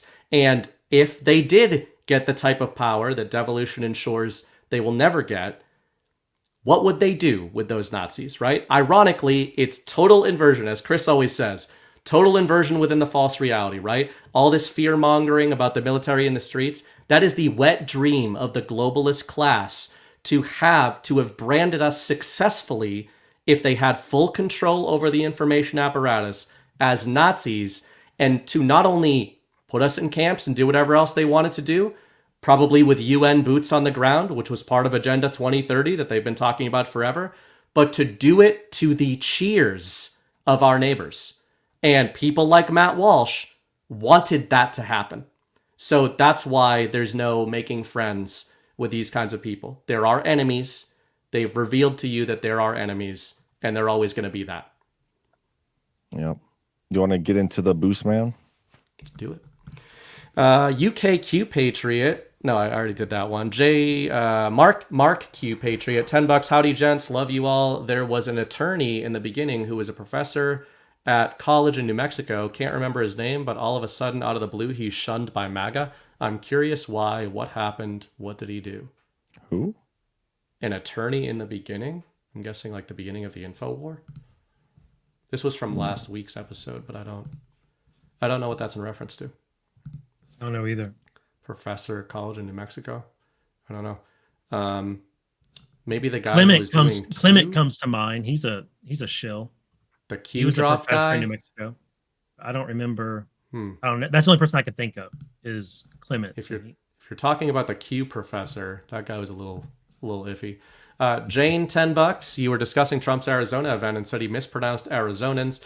I just listened to his interview with Patrick Ben-David, and PDB said he was Assyrian. Trump joked that he tried to point out Assyrians in the crowd and mispronounced it. We did catch ourselves during that episode about the Assyrians, even though our version of it was funnier. Blue Asians or Azure Asians. ACB Patriot or AB Patriot, $50. Longtime consumer of your excellent DPH content and discernment. John BB and Just Human, game theory, layers, legal, Devo proofs, etc. Keep the goods coming. You guys are great to watch, and I often crack up. Informative and entertaining, so thank you. Thank you. Much appreciated. Thank you. Jim Gibson, $100. Suggestion for increasing Badlands media views. X22 Dave has 750,000 followers, John. Ask Dave to have a spotlight interview with you titled Trump's Big Sting Narrative Strategy According to Anons. Dave's promo of Badlands would impact many viewers. I've been on Dave many times, like 4 times now. Clip it. What? You've been on Dave many times, huh? X22 report, whatever. Nice. Little game, will man. Will you stop? You know what? If I snap my fingers, you'll forget that you were ever gay. I love that clip. Game theory. Game theory. GAYME theory. Jim, we don't ask people to promote us, but thank you for the donation. We much appreciate it. GL Smith, 1983, $10. Love Badlands. Joined several other Badlanders Saturday at 2 p.m. at the Black Horse Pub and Tavern in Alcoa, Tennessee. Awesome. All right, guys. Very cool. There you heard it. Saturday, Black Horse Pub and Tavern, Alcoa, Tennessee. Lionheart sent $50 over. Hey guys, question. The only way they could have probable cause to push our boy Blue out was for the world to see how massive his mental decline has been. So wouldn't it also follow the same logic that they're overly shoving Kamala down the world's throat, so her ineptness would be on full display as well? This gives them cover for either her landslide loss to Trump or cover for another change of bat or HRC. Thoughts and God bless. That's $100 in 2 different rants. You know, Kamala being shoved down like people's throats. I wonder if that's like, if she's enjoying the opposite end of that perspective, this time around. It's a different kind of skill, Yeah. Different skill set. Yeah. So, which you should know all about that. Just Human does not approve of that joke. he's a god. This episode is, it's getting a little scandalous. Scandalous. Don't. That's what I'm thinking. Don't. That's the word on my mind. Don't. Not now. Not now. We did talk about that, Lionheart. Either way, like John said earlier, it's a win-win, Trump or Biden. A win-win, lose-lose situation. Trump or Biden? You mean Biden or Kamala? Kamala or Biden. Okay. Yeah. Just wanted to fact check you. Is that all? Thank you, guys. That's all the boosts. Awesome. So event coming up in Tennessee. It sounds like there's also an event coming up in Myrtle Beach, which is like a couple weeks away. Going to be awesome. We're still selling single-day tickets for Saturday or Sunday or both. So you can go to badlandsmedia.tv/events and get your hands on those. We also just booked Vegas. We booked Vegas for next year. So we got our next year all done. We'll announce, probably won't start selling those tickets still closer to Myrtle Beach here, but we'll announce those dates and get those up on the website here soon so people can start. Yeah, probably this week or so, I've heard. Maybe by this weekend, you guys check the website, badlandsmedia.tv/events. I think the dates and everything will be up there. Yeah, but definitely this week. But it's going to be awesome. I'm excited for Myrtle Beach, especially because we were talking earlier today. We're not even probably going to know. We may not know who the winner of the election is by the time we're there. I think we'll know. We're going to help. We'll we're going to help. Well, we all know who won the election today. But we don't know how the media is going to, who the media is going to say won. We can help count. There'll be like 300 of us in Myrtle. We can help them out if they need the help. But yeah, also guys, hit that thumbs up real quick. Do me that favor. I'm going to play a quick promo for our new merch. and then we'll get on to, I don't know what we're gonna get on to next, but we'll get on to something. Teabagger, we are doing Massachusetts. That's the GART after Vegas. Yeah, because Vegas, Massachusetts, Deadwood, and then Florida. Yep. Anyway, get some merch. Hey there, Badlanders. Do you love Badlands as much as you hate communism? Do you want patriotic apparel that's not made in China, but also won't make you look like a dork? Well, then we've got just the thing for you.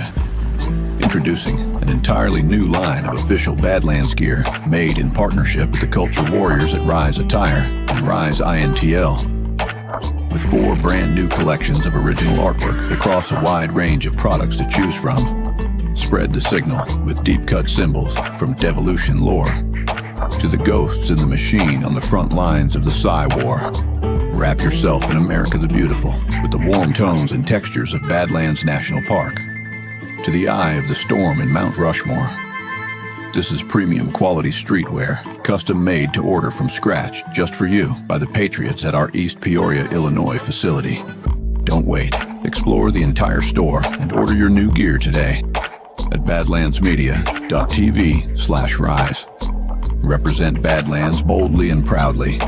This culture war ain't gonna win itself.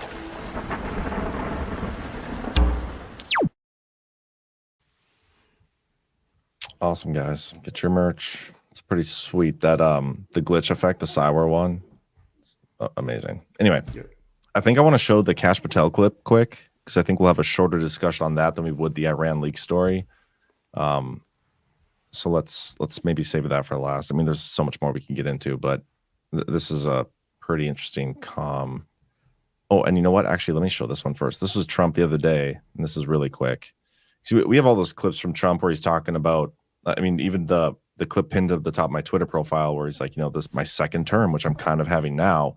He has a very similar one to that at this barbershop. Which, by the way, BB had a post about this barbershop, and it kind of went viral. Like one of my more vanilla posts ever, which is probably why it went viral. And it was the day after. I thought it was funny that it was either 1 or 2 days after I was officially censored by Twitter and then posted about it bitching at Elon directly. So was it a wink? I doubt it, but maybe. We're trying to bribe me and make me the new Matt Walsh. It wasn't. It was just an interesting clip. That's what I think it does sometimes, man. Might be nothing more to it than that. But here, listen to this. I've been there 4 years, plus another 4 that I'm sort of there in a way. Like that right there. I mean, it's very subtle. Play it one more time. Now I've been there 4 years, plus another 4 that I'm sort of there in a way. I know the best people. I mean, I know the best people. It's one of those. It's just like, okay. He really has gotten really on the nose about it in recent months. The committee thing. Yeah. Love it. But okay, and this is from a different person now, Kash Patel, my student namesake. Love this guy. Big fan of his. It's not reciprocal, but that doesn't matter. Listen to this. What he says here hits a lot of devolution things, kind of on the stuff we've talked about before. So, Kash, I'm not quite sure why a presidential candidate comes out to react to a story in the way that she did, particularly a story that, even if it were true, is at least 4 years old, if not older than that, because John Kelly was gone as chief of staff not too far into the administration. And why would it come out now, just 13 days until Election Day?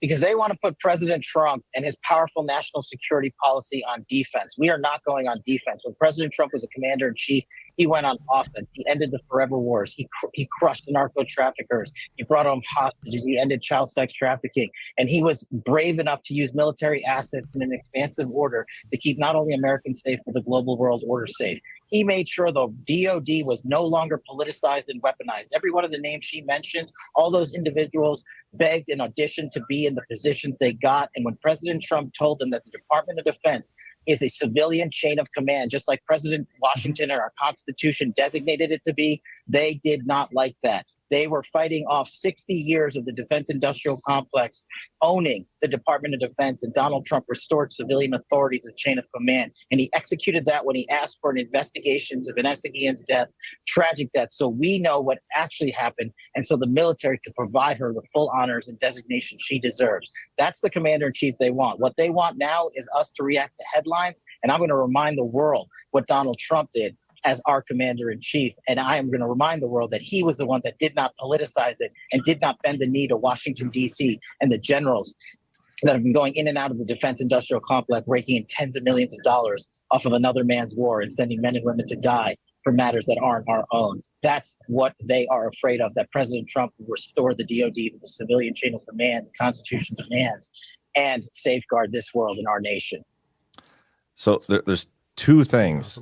Yeah, there's two things that this reminds me of, okay? Number one is the big one, which is Ezra Cohen Watnick. Let me play this quick.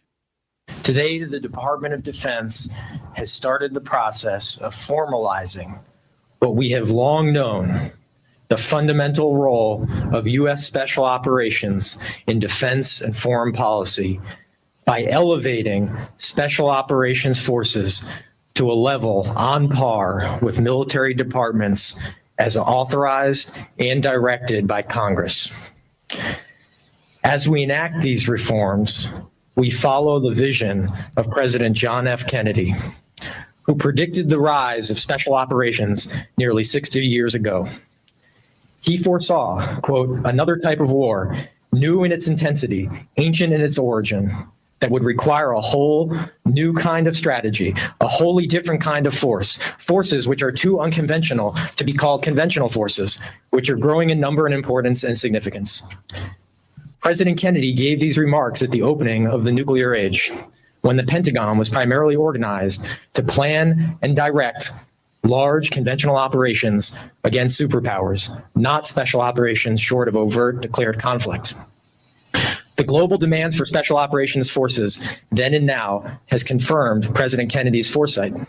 And now, under the leadership of President Trump, we are fully realizing President Kennedy's prescient view of special operations forces. It is fitting that we are again entering an era of great power competition as we gather to affirm the importance of the special operations community. Then as now, I know special operations forces will play a vital role. And by the historic reforms we have enacted today, we will ensure Special Operations Forces has a civilian advocate commensurate to the secretaries of the other military departments. I am honored to serve as your service secretary. Thank you very much. So today, the Department of what Trump did there and what Chris Miller did by elevating special operations is they gave it civilian leadership. Okay, that's number one. And that's what I'm thinking of when they're saying like the civilian leadership in the chain of command. That's very important. The second thing that it reminds me of, and there is no video clip for it, but it brings me to NSPM 13. Another one of the things Trump was all about cutting the red tape that was in place, like removing the bureaucracy from our military. And he did that with NSPM 13 as well, which is the authority to conduct cyber operations, both offensively and defensively. Oh man, that came out of nowhere. And that's what NSPM 13 did. And both of these things, both the civilian leadership and the military being able to make decisions in cyberspace and with special operations, these are both things that the Biden administration at one point said they were looking at and going to revert back to the old ways. Both times they were unable or just didn't do what they said they were going to do. This has still been in place. And I believe this is what Kash Patel was referring to when he said that, but it's a great clip.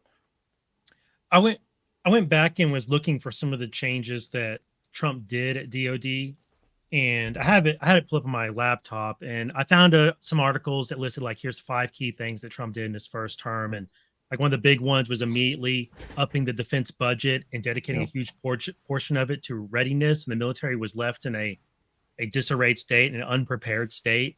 So one of Trump's first things he did was to give them the money they needed and the directives they needed to change that. But he also made some changes at the Defense Governors Board, and then he made changes with how the Defense Department does contracts. He basically tried to take some swamp out of the game. which I think is the angle that Cash is getting at with the old guard in the military and 60 years of the way they did it. I think it has to do with the succession and the chain of command, but I think it also has to do with the persuasion and the amount of leverage that this military industrial complex apparatus that had built up over the decades with people, like Esper was Raytheon, and so is Austin.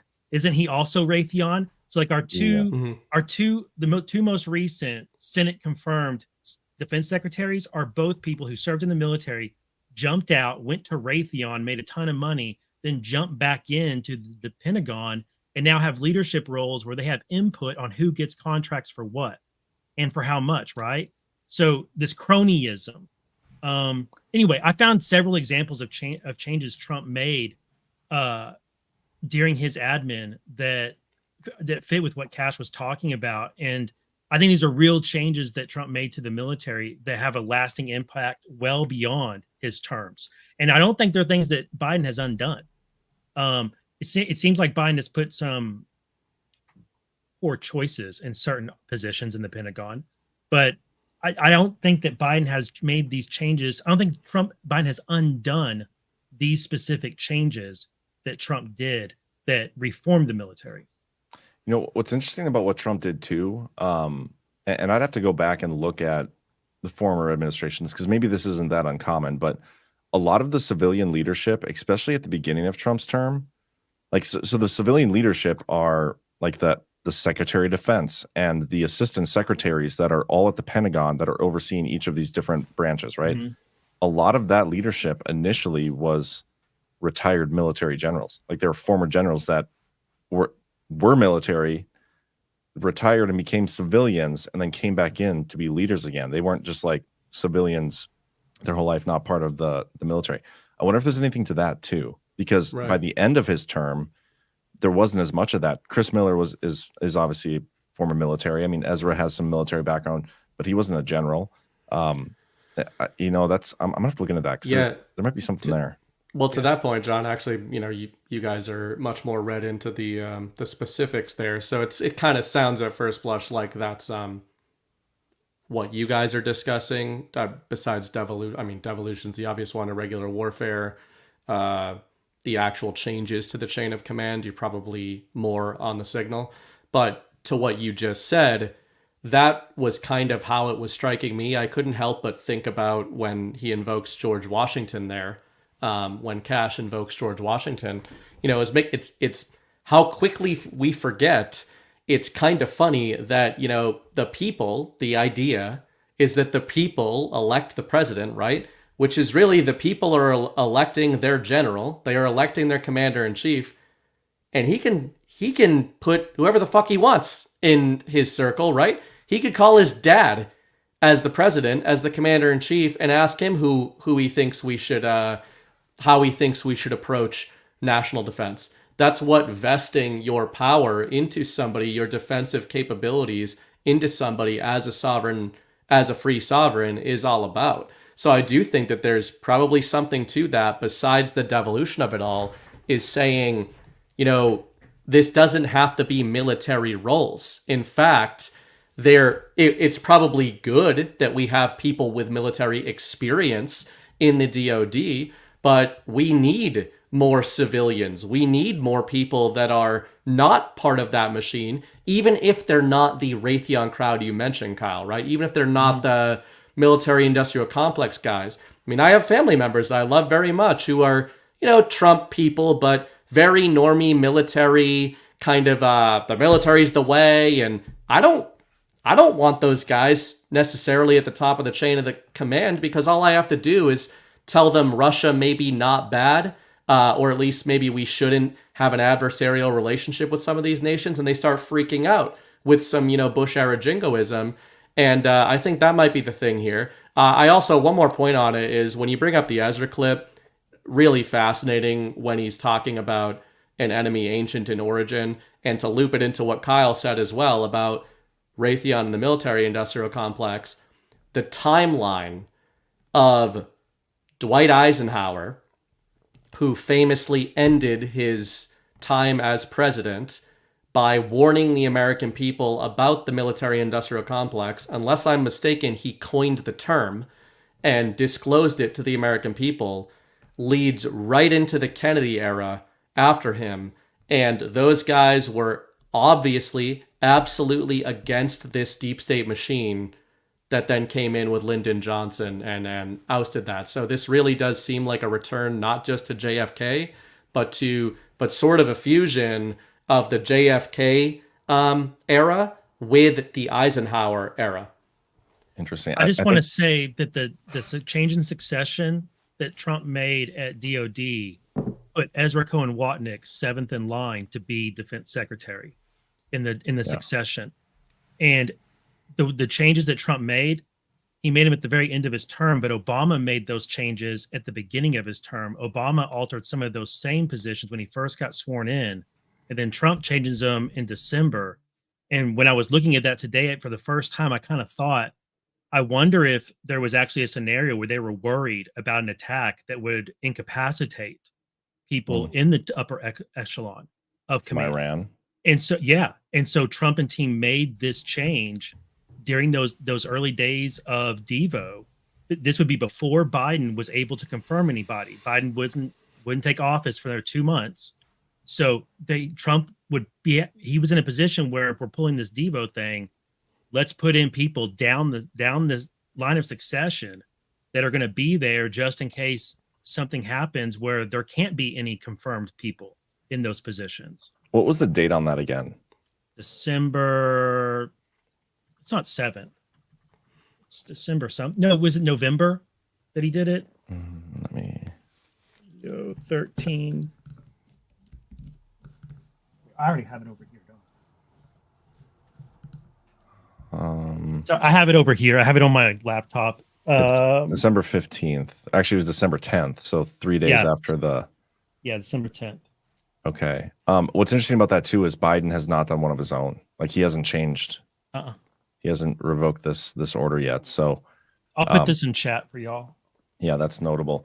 Okay, I think I found something interesting. Okay. This is, I don't even know who this person is, but I was just looking about like civil military relationships and stuff. And I came across this article. Actually, I came across a different one first and it led me to this one. And there's a couple interesting things here. I want to read this. I'm going to read 2 paragraphs and starting with this one. And then Mattis departed. Many scholars of civil military relations continue and will continue to study his tenure and whether the exceptional Mattis was worth the exception to the law establishing the foundations of the Department of Defense, barring recent general officers from such roles. Like, I didn't know that was a thing. And then down here a little bit further, where has the balance of civil military relations been reset? What precedents did Mattis in his effort to preserve stability at all costs establish? Where did the role of the secretary become that of the Marine? As Donald Trump's trusted generals have all departed, do the authorities they were delegated remain in the hands of their less experienced successors? And then down here, this is the part, delegation of authority. I want to read this because this is very devolution-y to me. Trump made a show of delegating authority to the Pentagon and within it to lower level commanders on a range of military activities. Many defense experts welcomed this change after a perception of micromanagement during the Obama administration, perhaps which delegation was appropriate in concept, particularly with a highly experienced secretary, but it led to a perception that Mattis and perhaps even the combatant commanders were running their own foreign policy. Indeed, there was an undercurrent of foreign policy elites hoping he'd do so. Mattis's successor should re-examine all delegation of authority to and within the Pentagon to ensure he understands the breadth of activity approved in his name and readjust systems for coordination and collaboration to rebalance political military interests. Because it's funny because that is what is happening with Joe Biden in office. Yep. And it's because of changes Trump made with delegating authority and it going all the way down the chain of command. Many such cases. Many such cases of Trump making changes and then them playing out under Biden taking the heat for it in the near term, and then Trump's going to reap the benefits in the long term. I found something that I think is pretty signally on this discussion. I want to share my screen here. Do I have to? Looking into some Eisenhower letters that I had saved from a different thing I abandoned. Dwight D. Eisenhower, April 3rd, 1958, special message to Congress. on the reorganization of the defense establishment. There's a bunch here, but he's talking about defense reorganization. In this message, I discussed the administrative and legislative changes that I consider essential to the effective direction of our entire defense establishment. They're not numerous, but they are important. They flow from principles, blah, blah, blah. But here's relevant to our discussion.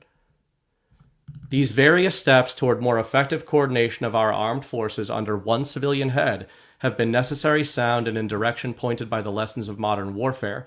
Each such step, however, has prompted opponents to predict dire results. There have been allegations that our free institutions would be threatened by the influence of a military leader serving as the principal military advisor to the defense secretary and commander-in-chief. There have been forecasts that one or more of the services would be abolished. As a result, the Secretary of Defense has never been freed of excessive statutory restraints. As a result of well-meaning attempts to protect traditional concepts and prerogatives, we've impaired civilian authority and denied ourselves a fully effective defense. We must cling no longer to statutory barriers that weaken executive action and civilian authority.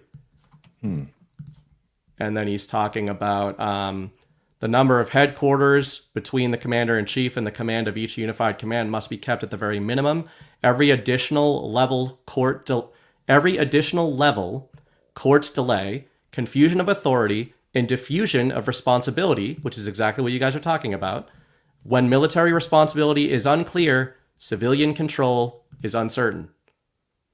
So when Trump is talking about the Eisenhower model and the fact that Dwight Eisenhower, a general, warned us of the military-industrial complex and was immediately followed by John F. Kennedy, Dwight's the one who declared war on the deep state and wanted to put the military under the control of civilians and was talking to Congress, was petitioning Congress and saying, we're adding too many compartments to the military. I know what you fucks are doing. You're creating a complex military, a military-industrial complex, right? It's pretty crazy to look at those. That sounds like it could be out of a Trump or Ezra or a Christopher C. Miller speech today, 1958. It's also interesting that Dwight Eisenhower, that's like back when continuity of government really kind of started. I mean, those were the first initial directives and whatnot and executive orders that were starting to kick off planning for continuity government. And Trump is consistently talking about the Dwight Eisenhower model. That's what I said. Yeah. Yep. That's interesting. So he's talking about it with illegals, but is he talking about more than just that? Oh yeah, that I think I had a post about that a long time ago. I think about the Eisenhower model, and I think it was. Oh shoot, I'll have to find that here. But did you know, this is totally off subject, so I super apologize in advance. But did you know both Obama and Trump commemorated the 50th anniversary of the Vietnam War? I don't know why that, but that's in there for both of them. I found this last night, and I just think it's super weird that they both, like, here's Obama's commemoration of the 50th anniversary of the Vietnam War, and Trump does it again 5 years later. What? Yeah. That's strange.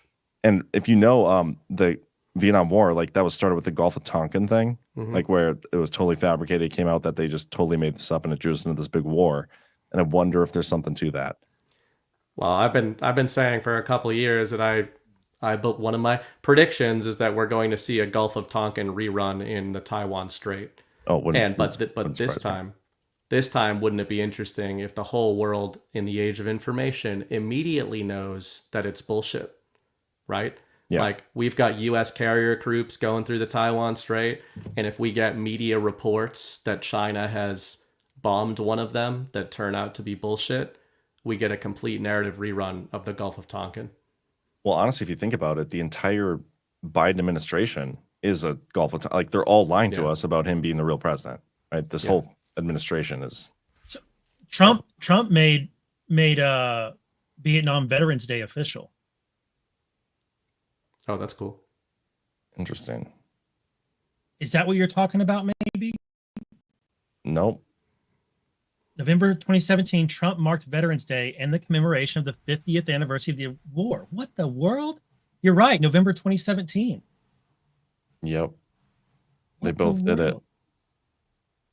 Something weird there going on. But yeah, I watched We Were Soldiers yesterday for the first time in a while. It's great. I was like trying to research the battle and like what happened, like how we got into it, and just happened to be like, why would they both issue a commemoration on the 50th anniversary? That makes zero sense unless there's something weird going on. If anybody hasn't seen it and you want to, put your discernment goggles on when you're watching it, but the Ken Burns Vietnam documentary that came out a few years ago, like within the last 10 years, is astounding in terms of how well it's put together. When it gets into some of the why, you really have to start exercising some discernment. But in terms of just the footage and the effect on the soldiers and sort of the logistics of what was going on, it's one of the only Vietnam documentaries I've seen come out of the mainstream zeitgeist that discusses the influence of the French and, the start of all this stuff. So it's worth a watch, even if it's got some regime programming in there. Yeah. Anyway, that was totally off topic, but maybe not that much off topic, because we're going to talk a little bit about the Iran situation and some leaked documents that happened. And I wouldn't be surprised if there's a place where we get kind of drawn into further conflict based on a lie. Well, in Vietnam, that's the Lyndon Johnson, right? Like you go Eisenhower, JFK, Lyndon Johnson, deep state. Yep. And then there's Vietnam.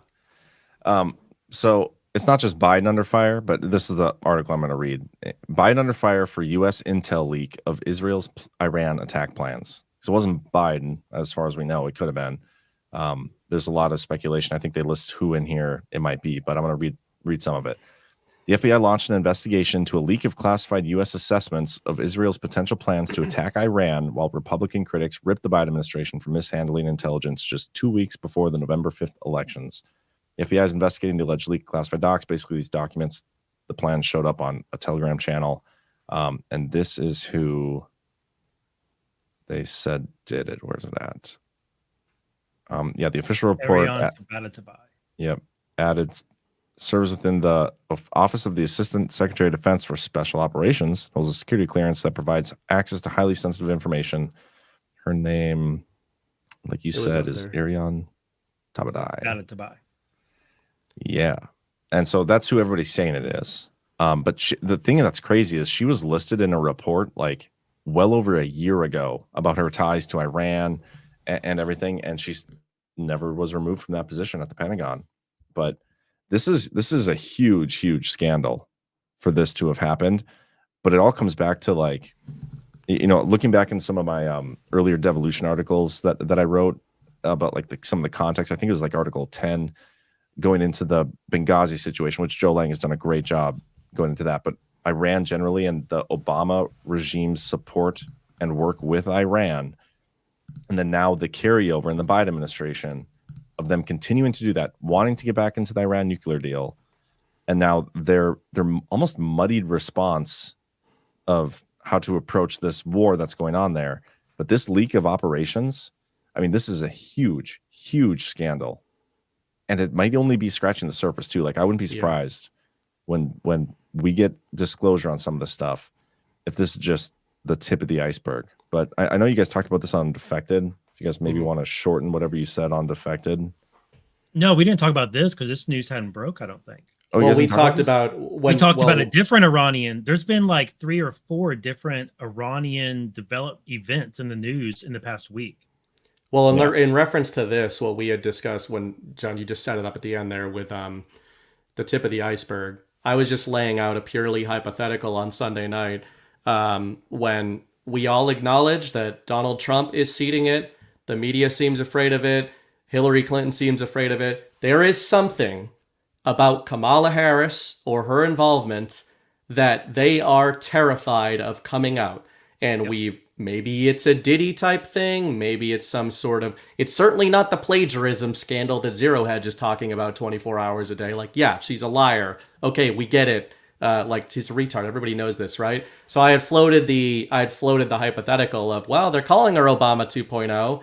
And now we've got these leaks from inside the Biden-Harris team, or Biden-Harris administration, rather, to Iran.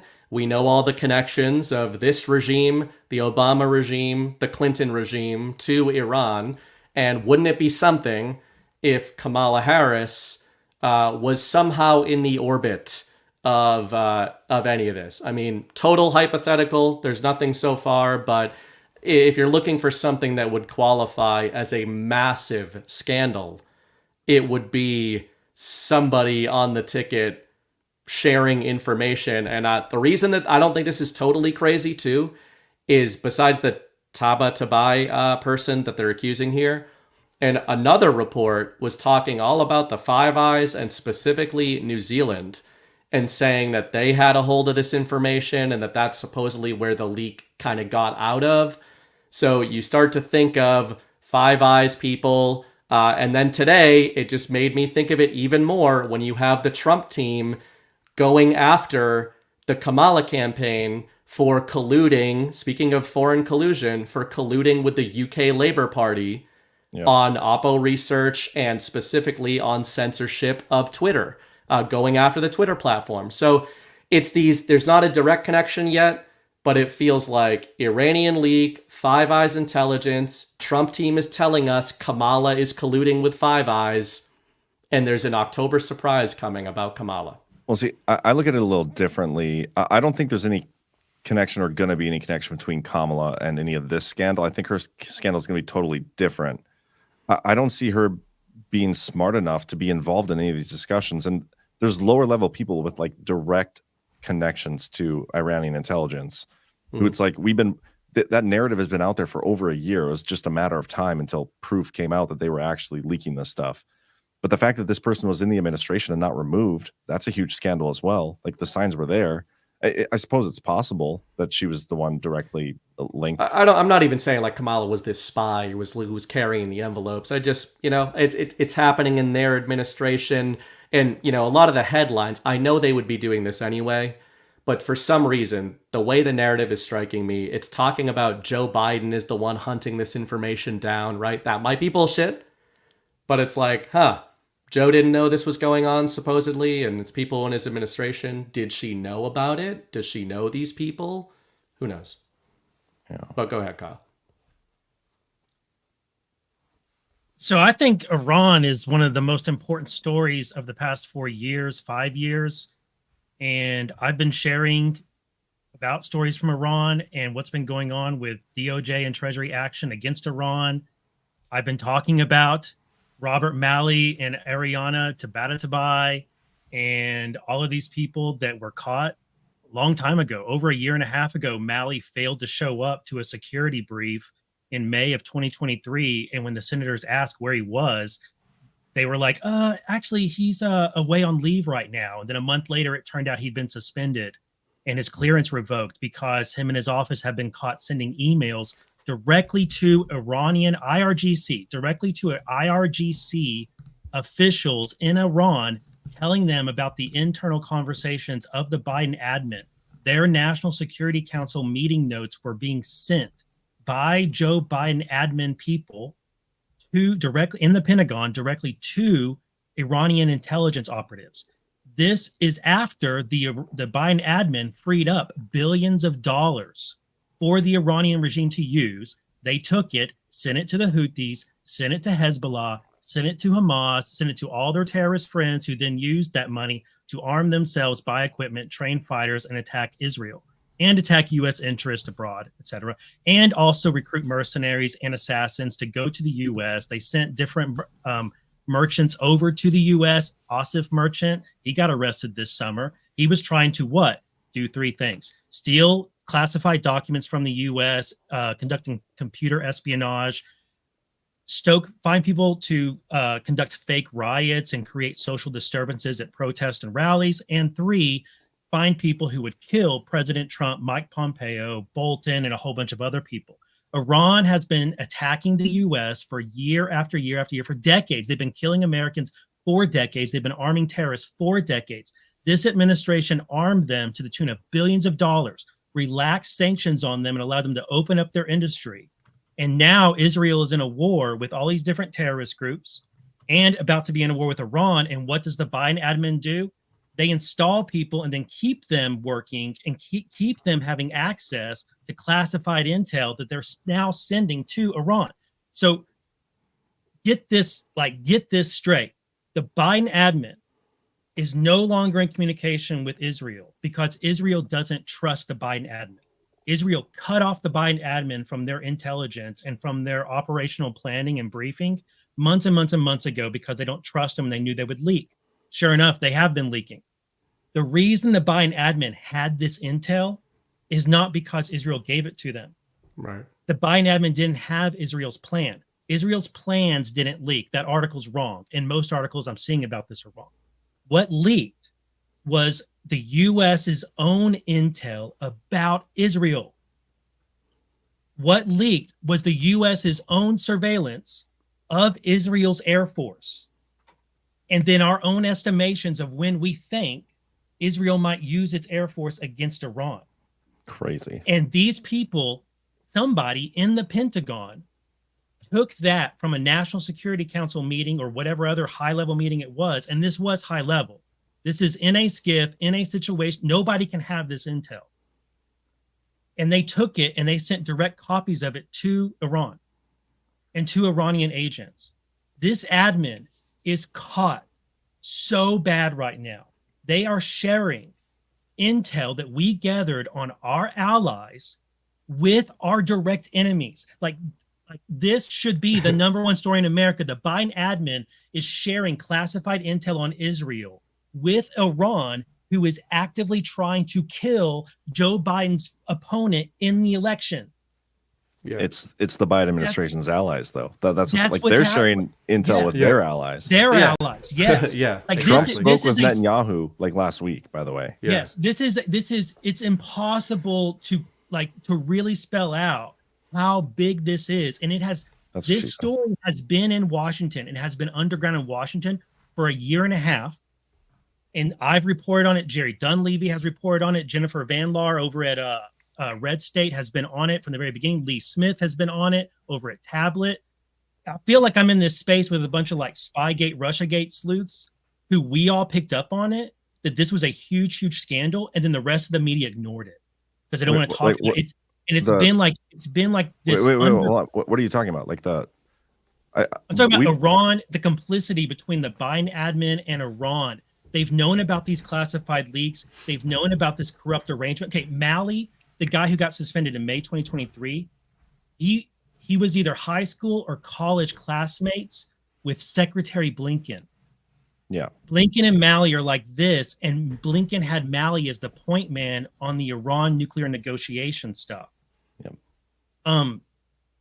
All I'm saying is that there's been this group of people who tend to be Russiagate, Spygate focused people on Twitter. And all of them have been talking about it. And now the media is catching it. It's like now it's breaking. Like in October, we've had this big leak.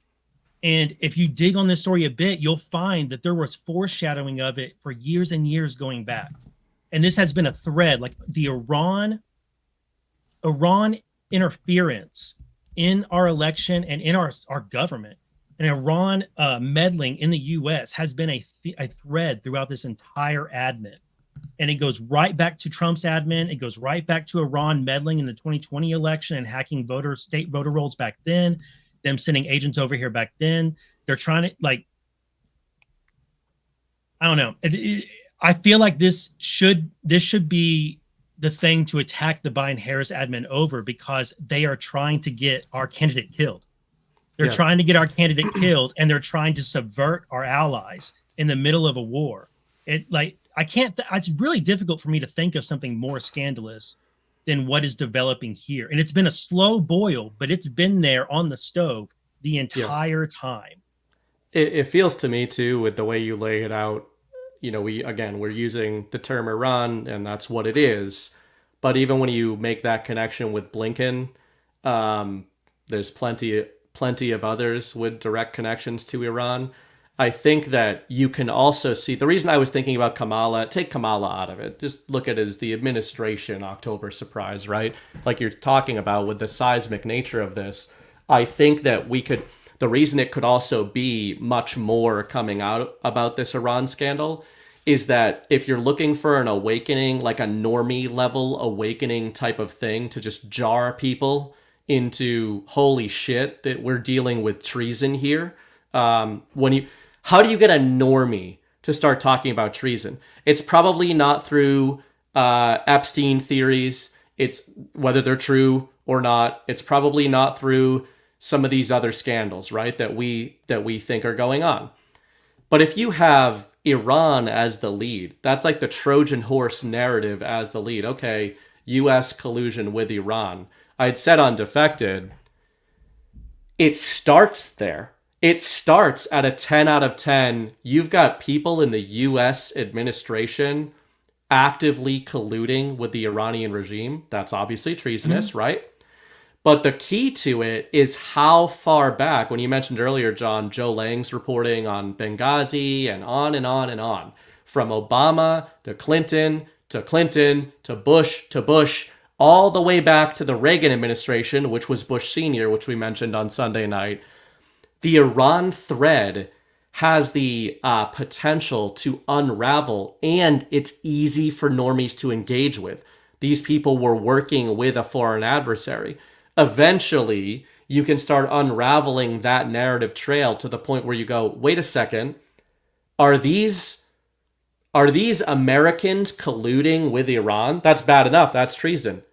Or have these never been Americans, right? This goes back to, when you start thinking of it this way, it starts to go back to the earliest Donald Trump seeding in the info war, long before he even ran for president, when he would not shut the fuck up about Barack Obama and Iran. So he was talking about Muslim Brotherhood. He was talking about Iran. So just if you think of how far the scandal could unravel, it's like, why would they be colluding with Iran? Because for all intents and purposes, they're Iranian. These are, I use the cute little term on Twitter, Iran-Shurian candidate. This goes back to who is Kamala Harris? Who is Barack Obama? Who is Hillary Clinton? Who is George Bush Sr.? They are not Americans. And I don't mean that in the birth certificate way. I mean, these are insurgents in the United States, funded and funding a foreign terrorist regime. So I know it seems like the same thing, but it really is two kind of different mass scandals there. Yeah, I'm just going back through the timeline here because like there was initial reporting that came out back in 2021 when she was tapped as like in this position, receiving classified information. Some smaller outlets, granted, reporting on her ties to Iran and the Iranian regime. And then it really went bonkers after the October 7th attack last year. People were like, oh, hey, yeah, remember this person? But then it has like disappeared. And she was never removed, obviously, this lady. And now it's obviously back again with this leak of classified info. Maybe these are like the reruns of the stories that, okay, now it's time where this is actually going to be an issue here right before the election. And something might actually come of this. Maybe there's definitely going to be more to the story. Obviously, what she's leaked to Iran. There's definitely going to be more. Just curious what it is. But and who her she got it ties from. Well, it's also her ties to Robert O'Malley. That's the part that sticks out to me because he's the one who negotiated the Iran nuclear deal for Obama. He's been let go. He's fired. He was suspended without pay. He's suspended and he's been under investigation by the FBI for about a year now, year and a half. Yep. So that connection, and then too, think about it. Like he was the guy who negotiated that deal, the Iran nuclear deal in the first place. And Biden campaigned on getting back into that deal, couldn't do it, even though he said he wanted to. He tried to, wasn't allowed, or for whatever reason, he was not able to actually get in there. They ended up getting Iran money in different ways, unfreezing assets through in other methods.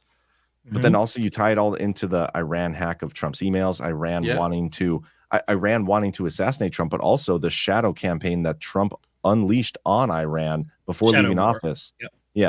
With using spec ops. And I think it was narrative warfare, a bunch of psyops and stuff.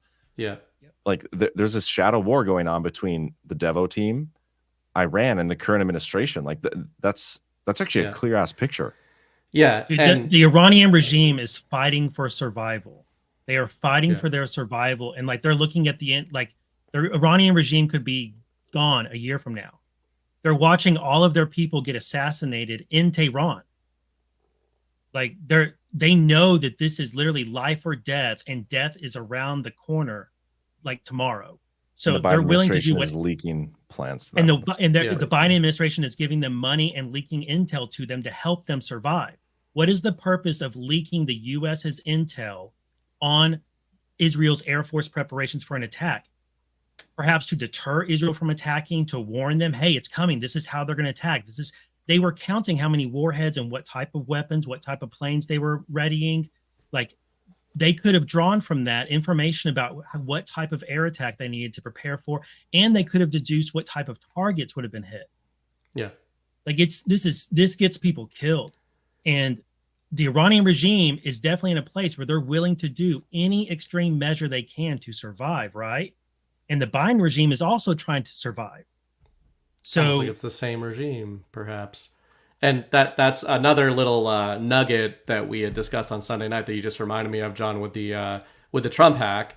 We talked about that, and again, I was using Kamala Harris, but let's just say the administration, right? She's going to be any October surprise that deals with this administration. She's done, right? She's going to be embroiled in that. She either didn't know about it, which is incompetence, or she knew about it, which is treason, right, to the American people. Yeah. So I had laid out my theory. I don't know if I said this on the air or if I did afterwards, but to me, you just mentioned it looks like a complete picture, right? So think of it this way. Step one, Iran hacks the Trump campaign earlier this year. Point two, the Trump campaign holds on to that information until it is politically expedient for them or advantageous for them to release that information.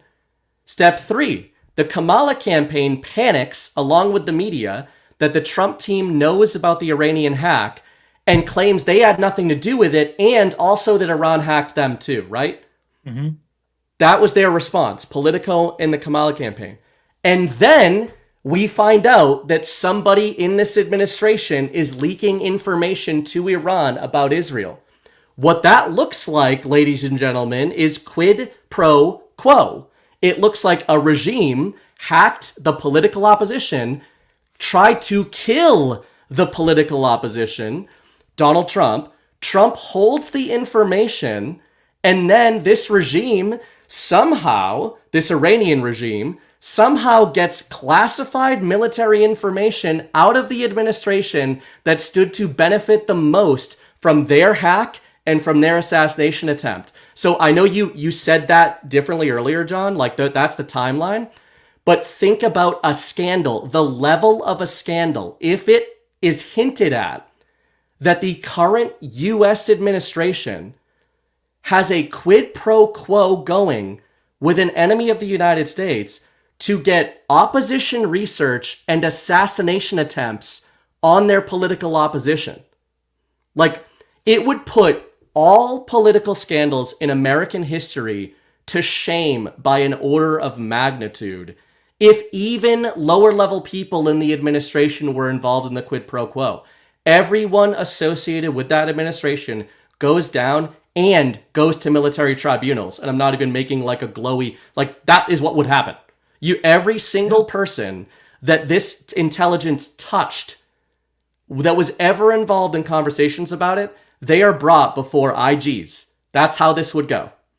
I just wonder, who's actually, which side is actually controlling the strings here? Like, I don't see it as the Biden administration, like, hey guys, if you do, I see it as Iran. It's like, it could be, you will do this for us. We are going to try to keep you in office by taking out your political opponent.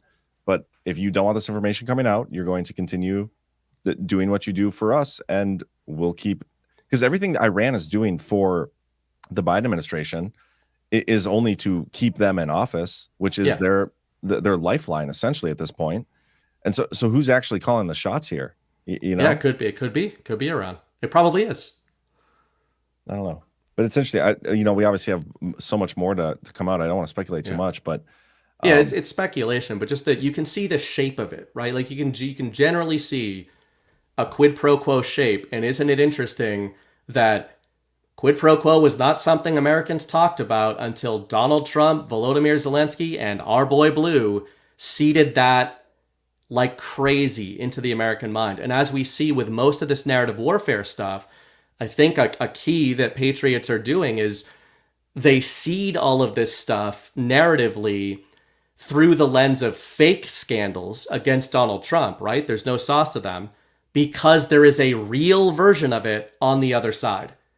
And it doesn't get any more realer in terms of collusion than campaign hacks and perhaps assassination attempts, right? Even if it's something as simple where, hey, maybe we just wanted intelligence on our political opposition. We didn't know Iran was going to try to kill him. Like, it doesn't matter. If you're involved at all in any kind of intel sharing with a foreign adversary, you're implicated legally in anything that they're doing.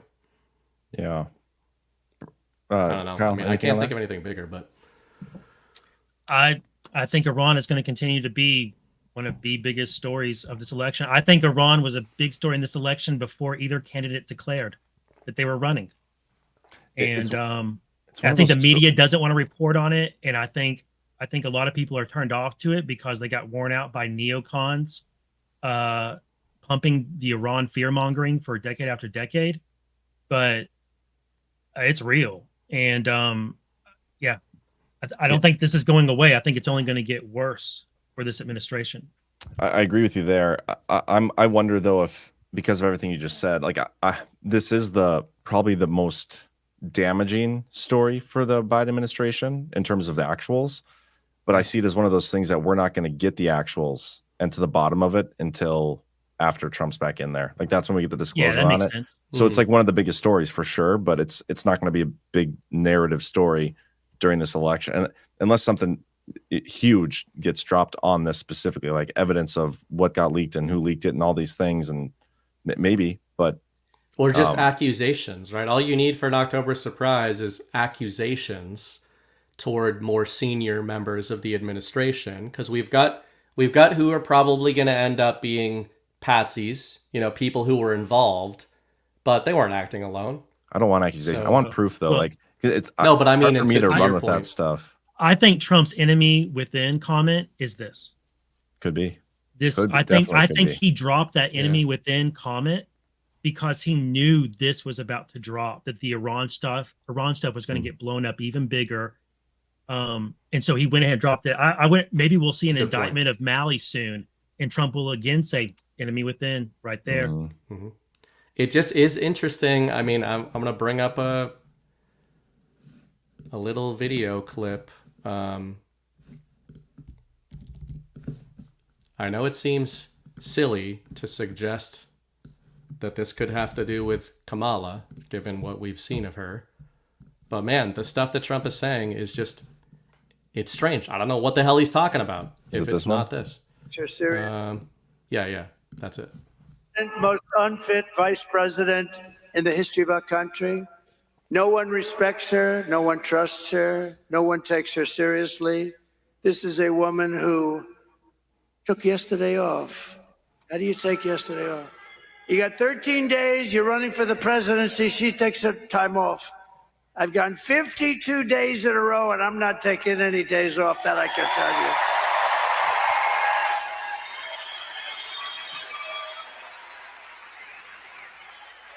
It's at the end here. No, but think of that. She's taking days off at levels not seen. I hear she's taking another one tomorrow or something. It's the craziest thing I've ever seen. Maybe she knows something we don't know. That's bad, right? Maybe she knows something we don't know. Does everybody understand that? Maybe. She didn't most. Like what is he saying there? I wonder if this has to do with the stories being shopped around too. Like. Yeah. Because they're trying to prep on how to handle it. Whatever's coming, whatever story's coming is going to be so bad that like there are certain stories you can just deny, and be like, oh, that's just bullshit, and the mainstream media won't cover. But something's coming that the media will have to cover. The mainstream media will have to cover. I mean, you've got Trump saying that he isn't just saying, he's hinting at something seismic there, and I mean, he's doing one of his most. Yeah, just replay that, especially the way he ends it. Who knows about this? Maybe she knows something we don't know. That's bad, right? Maybe she knows something we don't know. Does everybody understand that? Maybe. Does everybody? That's bad, right? Maybe she knows something we don't know. That's bad. Or or maybe she knows something we don't know that's bad. Well, look at his face too when he says it. Like his face is like it's almost like a smirk, but it's like a it's like I've got you fuckers by the balls or whatever. We caught them all. Yep. Yep. Maybe she knows something we don't know. That's bad, right? Maybe she knows something we don't know. Does everybody understand that? Maybe. Have there been any tabletop exercises that got leaked like the last couple of days on how to handle a story that gets dumped on the mainstream? Well, and don't a while back. Don't leave aside the fact that, take what Trump just said there. To me, this just is all making me think of the Iran stuff. It might have nothing to do with that, but that would certainly be a scandal big enough, right? If she has anything to do with the Iran stuff, by hook or by crook. But keep in mind, earlier this month, Hillary Clinton, completely unprompted during her book tour, says an October surprise is coming about Kamala Harris. Whatever you do, media, you cannot cover it. You need to tell people that it's fake because it's going to be reminiscent of Pizzagate. Pizzagate is largely responsible for kicking off the Great Awakening, the most powerful socio-political movement in the history of the world. That is how big of a scandal Pizzagate is, even though the media tried to memory hole it. And she's bringing it up unprompted in reference to Kamala Harris. So what the hell is it? It's certainly none of the stuff that's broken so far.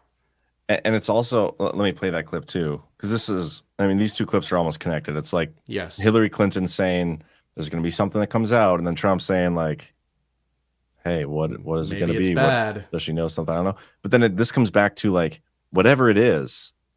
Well, here, let me just play the clip first. There will be concerted efforts to distort and pervert Kamala Harris, who she is, what she stands for, what she's done. Look, the crazy story about me running a child trafficking operation out of a basement of a pizzeria. Don't laugh. It was a huge story. And it got one young man in North Carolina to get in his car with his, assault rifle and drive up to liberate these non-existent children and shoot up a pizzeria in Washington, D.C. This is dangerous stuff. It starts online, often on the dark web. It migrates. It's picked up by the pro-Trump media. It's then reported on by everybody else, which makes sure it has about 100% coverage. And people believe it. I don't know what it's going to be, but it will be something, and we'll have to work very, very hard to make sure that it is exposed as the lie that it is. Yeah, she doesn't know what it is. John, I'm sure our audience knows this, but just to flash this quick image on the screen, if you would. This is who is referenced in that email by Hillary Clinton to Tony Podesta. Marina Abramovich, known, very proud Satanist, artist, etc., and somebody who believes in spirit cooking. And I'm sure most of our audience knows what that is, but it's actually kind of funny. Sometimes there's Freudian slips, and one of the Freudian slips in that little exchange with Hillary is that their whole movement said that this was a nothing burger, right? A nothing story at the time. Now she is admitting that it was a seismic story. No, I want to listen to a little bit of the context here. I found the actual YouTube for this, where and this is just a couple minutes of it. But again, like to me, this comes back to why did they even pick her? When did they find out whatever this is there, and why did they go with her? Because whatever it is, it's going to be seismic. But here, listen. Look, we're going to listen to a couple minutes of context before she gets into that. Because I think it is important to understand why she brought that up, and if she did just bring it up out of nowhere or not.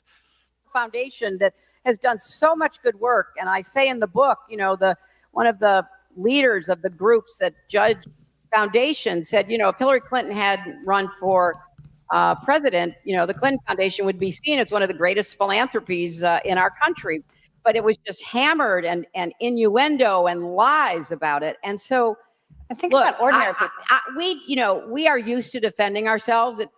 Frankly, it gets old. But a lot of people aren't. And the people that he would go after have a broad cross section, that people in the press, people in academia, people in government and politics, all kinds of people that are not paying homage to him and are interrupting or contradicting his narrative about him. And, they're very, very ruthless. So I think it's an important factor that people should be, taking into account when they look at this election. Brief final question. You liken yourself to Cassandra, the Greek mythological figure who could see the future and the prophecies, but was never believed. Putting that Cassandra hat on for the moment, but we're listening. What is something you see happening in the near future that we should be taking more seriously? Wow, I didn't know this. Well, I do think that the press needs a consistent the press that's not supporting Trump blatantly, very persistently, the press that's trying to be the press, be objective, be, reporting the facts. The press needs a consistent narrative about the danger that Trump poses. Because, people may still look at the danger and say, I don't care. It doesn't affect me. I'm going to vote for him for X, Y, or Z. But okay. But at least people need to be woken up and given the facts about what he has done, is saying, and would do. And I anticipate that, something will happen in October, as it always does. The Russians, as I said earlier, are very active in this election. We know the Iranians are active as well. Chinese uses TikTok, or they certainly did against Biden and for Trump. I think they're a little less pro-Trump right now. So you look at where people get their information, and they get their information largely from social media. And so the campaign is doing the best job it can to combat both domestic and foreign false disinformation. But I anticipate there will be a full court press in October. The digital airwaves will be filled. And why does that matter? Because the press that is pro-Trump anyway, oftentimes stories are put on digitally that then are picked up by, let's say, at Fox and others. And then those stories are stories, so the mainstream press reports on them. And so everybody then knows whether they picked it up digitally or picked it up from the pro-Trump media or it's reported on by everybody else. And, that story then takes on a life of its own. There will be concerted efforts to distort and pervert Kamala Harris, who she is, what she stands for, what she's done. Yes, there's the content, and that's like even more interesting, I think, because it is. They're asking her to predict the future. She almost doesn't say anything. Yeah, and she thinks about it, and she goes into this whole spiel about how once it hits mainstream, then it's everywhere, and people believe. Like that's interesting context. But Kyle, you have something in the background here. So this is an email. You may recognize it. And it mentions down here, well, actually, it says Hillary Pizza Party, April 10th, from Podesta at Podesta.com. So that'd be the Podesta group, to John Podesta email, Hillary Clinton Pizza Party. We're sending an invite. Should work on Wednesday, March 9th, 2016. Tony Podesta wrote, John, hosting pizza party at Belmont for HFA, Hillary for America, on April 10th. Maya Harris is joining. But need you. Can you come? Thanks much, Tony. So this is an email from Tony Podesta to John Podesta about a pizza party for the Hillary for America campaign. Maya Harris was working for the Hillary Clinton campaign in 2016. And I mean, some of us think that there might be a little bit to this thing right here. That maybe this, like so many other things, will come true soon. And Maya Harris is Hillary's or Kamala's sister, right? Yeah, it's Kamala's sister. So Kamala's sister was on Hillary Clinton's campaign as a senior policy advisor, and So Podesta being indicted. This is drop 15. It's one of the earliest Halloween. It's one of the earliest drops there is. By the way, we're coming up on the anniversary, 7-year anniversary of the first Q drops, which would all be the 8-year anniversary of James Comey reopening the investigation into Hillary Clinton's server, which helped sink her campaign. The other thing I noticed while I was looking up that, because I remembered there was a Harris email. The other thing I found while looking that up was this. Just to show that these two camps haven't separated all that much. Former advisor to the Vice President Harris joins Heather Podesta's lobbying firm. This is the Podesta Group's new version. This is John Podesta's ex-wife. When was this? Or Tony Podesta's ex-wife, I think. And this is Heather Podesta. And this is from June 14th of 2022.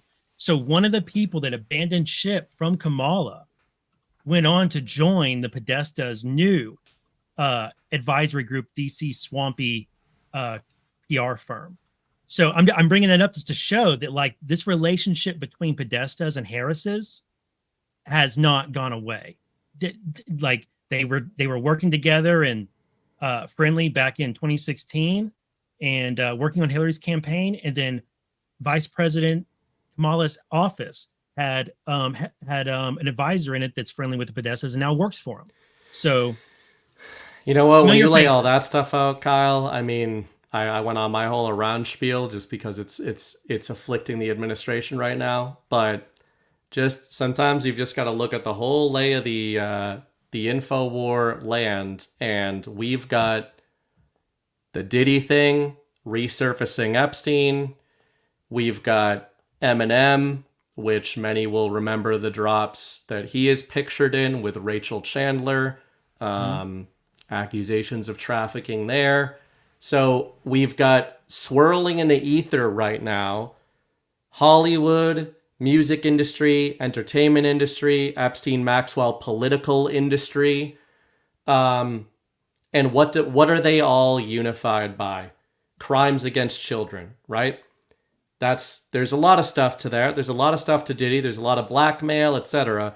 But what is Epstein and Maxwell most notorious for? What is Diddy most notorious for? Crimes against children, allegations and charges of crimes against children.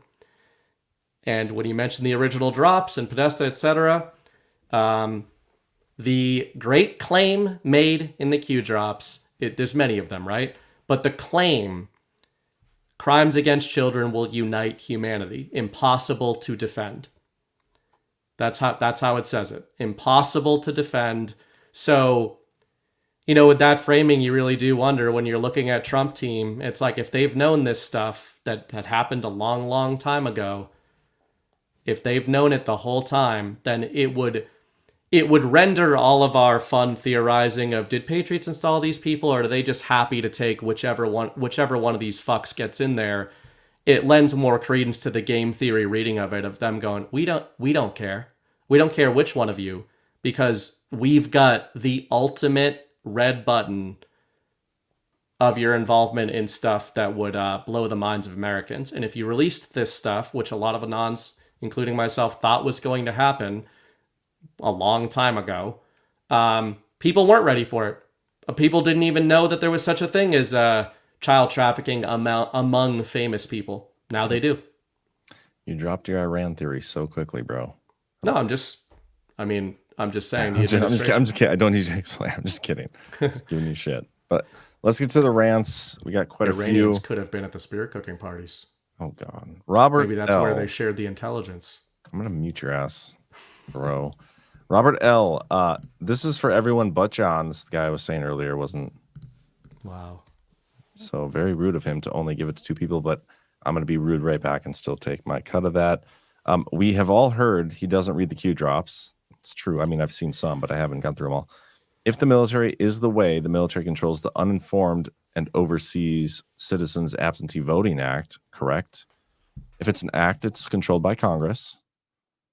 So I don't understand the question. Yeah, I don't think there's an NEF that covers voting. No, either for military or for citizens. Literally anything with the word act in it is a congressional thing. But I think there's been a lot of hubbub about the overseas voting, Uokava, and like the number of people voting. I think somebody in Georgia made a comment about how many people are overseas voting. It's only like there's like 6 million people overseas, and the number of people that are eligible to vote is like half that, and the percentage of those people that actually vote in the elections is very few and far between. I think that in Georgia it's like 20,000 people at this point. And I think he just said it might take a while to count those specific votes, if that's what you're referring to. There's 2 more rants from him. He says, Robert L., for what it's worth, John, I totally believe you haven't read the Q drops. Thank you. You're right. Robert L., again, and I'm a firm believer Epstein killed himself. I see what you did there. Anyway, thank you for the rants. That was a quick $90 to start the show off. Man. Thank you. Steph Asia, here's a very, very small token of appreciation just for you, John. You asked for it, though. It was $1. I'm taking 33 cents. Well, it was 80 after Rumble's 20 cents. It's 80 cents. Right. And then we split that. So I'll allow it. Tommy's Rustled says, BB, the truth is always the defense. You call a whore. If she is, in fact, a whore, it's the law. Mm-hmm. And leaves a link for a law that says, oh my gosh, is this like an actual like case where if somebody's a whore, you have to call her a whore? I felt violated by the censorship. Oh my gosh. Twitter even emailed me to tell me I was censored. On the evening? Or through social? Twitter.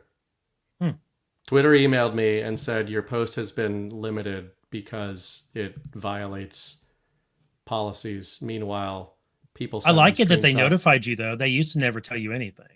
Yeah, guys, there's an actual screenshots of like 100 examples of other people calling her a whore.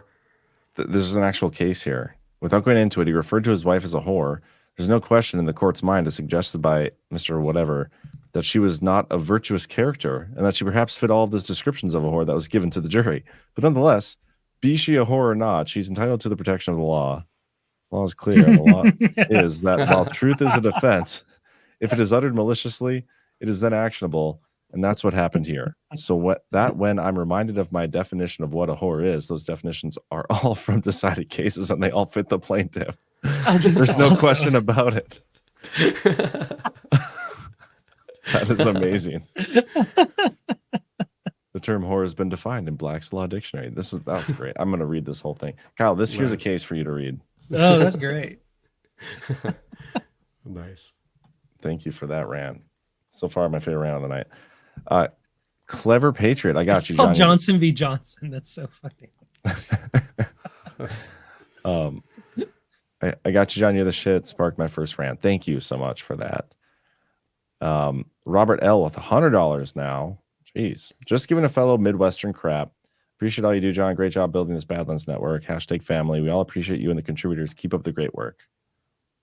Thanks, Robert. That's a lot of... I appreciate that. Insult John with a bunch of cash any day. That's some Midwestern generosity right there. I love it. Kitsko running behind, but at the first Butler rally, Trump held up his arm in the Hitler angle after yelling, fight, fight, fight, going towards the stairs off stage. Confirmed. LOL. Confirmed. That's I missed that. That's where they bagged him. They were like, he is. We were right back in 2020 and 2016. DAC8869, Gart 6 in Myrtle Beach starts in 21 days, 21 hours, 21 minutes, and 21 seconds. By the way, any golfing going on at Gart 6? Real Miss Bright, hope you are well. We haven't confirmed or denied any golf activity. Don't know yet. We'll get back to you on that. IB Fish, what about DOD Directive 524001 dated 9/27/2024? That's the one we've been talking about that everybody keeps disinfoing on. Cubage, U.S. Air Force veteran. I protected nuclear weapons for 10 years. I assure you that the U.S. military has authorization to use deadly force as a minimum amount of force necessary to protect priority one resources.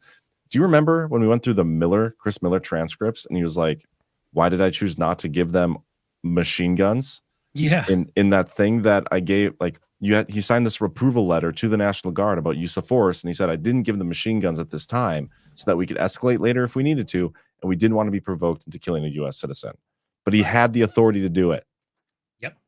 Nothing new. Thank you, Cubage.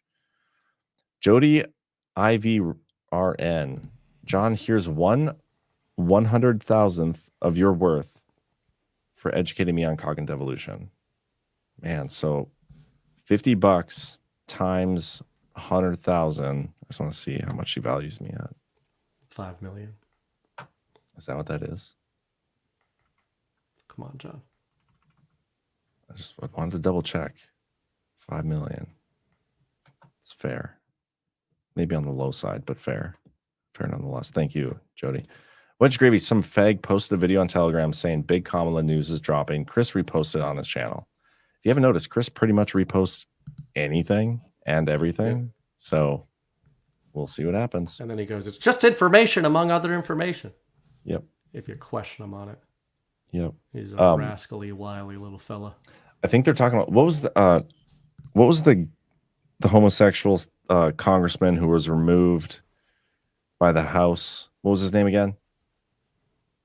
The guy who's voted out. No, that was it's not him. Santos. He was the guy who posted a video. Here it is. Let me show you. Got to tell you something. It's so crazy. I just got off the phone with a source, and they're telling me that tomorrow the Kamala Harris ship sinks. You're going to see all the rats jumping off. The story that's going to break tomorrow is so damning and so bad that Democrats are going to distance themselves from her like something you've never seen before. And essentially, you might even see some asking for people to vote for Trump. This is wild. Stay tuned as this drops tomorrow. I hate everyone who ever helped get him elected. Yeah. He is an embarrassment. God. We'll find out tomorrow how gay he really is, if this story meets expectations or not. But we'll see. Clickbaiter was going to clickbait, but maybe he actually has a source that went to him. That went to him and not a news. Like if you have a story that big that's going to get people to jump ship, you go and sell that to a media, or you write it yourself. You don't call George Santos and be like, "Hey man, do a video for me promoting something." It's not how that works. But anyway, he should go back to his box wine. Steph Asia, John, any news on dates for the Las Vegas GART? I really want to meet everyone, but I need to plan around my trip to the U.S. to see family. March 6th through the 9th, but we'll not tell you where yet until we're ready. So, but that's the dates. It'll be up on the website in the next couple days. Anarchy, please do more rants on Tim Pool. Screw that guy. I can't just those just organically happen as Tim Pool does gay shit, douchey shit, which is apparently more often than some of you like, because people in the chat were not happy about us talking about Tim Pool yesterday. Care. I mean, well, I know you don't, but people in the chat do. Sifting. I don't care that they get mad. I mean, I don't either. I told them that. Yeah. In fact, I like it. It feeds us power. It's like I could not stand you talking about this thing. Like you need to talk about other things. Like you need to only talk about the things I want you to talk about. Yeah. A network formed on the most extreme contrarians in the world are not the kind of people you can tell what to do. Just like there's still people that don't get that, but yeah, still the case. Yep, it is what it is. Yeah, we're not going to say the things we need to say to stay on YouTube and get monetized there, but we'll definitely say the things that for user X11101 wants to say. Wedge Gravy, can you imagine if the news the fag breaks is she's, and I'm reading directly by the way, is she's a satanic kid fucker, and then video comes out of her eating the heart of a child like the shaman in Indiana Jones? Could be. I mean, Kyle. Shockingly, it was Kyle who brought us the most sauce about that possibility. Small as it is, True. Temple of Doom, Kamala is not off the bingo card. Yeah, it turns out the Temple of Doom was a documentary. Right. And she was Indiana Jones? Or no, she would have been the shaman, I guess, yeah. Who was Indiana Jones then in that story? Joe Biden Trump. trying to stop it all. Trying to stop it all from happening. And then he chose poorly and drank the wrong cup, and now he's retarded. There you go. Okay. Made it work. Texas Jules, rumor has it Myrtle Beach Guard is going to be epic. We will do our best to make that happen. It is going to be epic. Word. That is the word. It's going to be great. And if you can't join us, it can still be epic with your virtual ticket. So get that ASAP. Dak 8869, between me and Jules, that's $50 for the kids' table, John. It's actually $50 for us, Dak. Yeah. None of this is going towards Gart or a table. But thank you. Snowcat operator. Understanding is better than reacting. Sure is. That is the truth. Dirk McGurkin. If Kamala lips are moving, the only thing we know is she's blowing something. Yeah.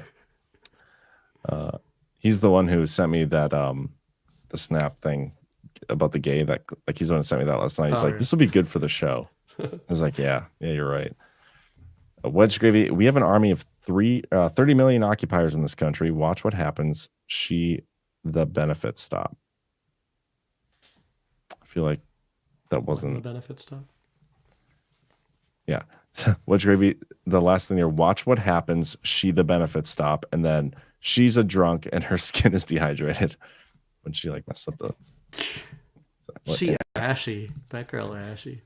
Havoc 92, FCC may start hitting Trump with an in-kind contribution to the campaign as Trump gains points every time, blah, blah, blah, opens her yap.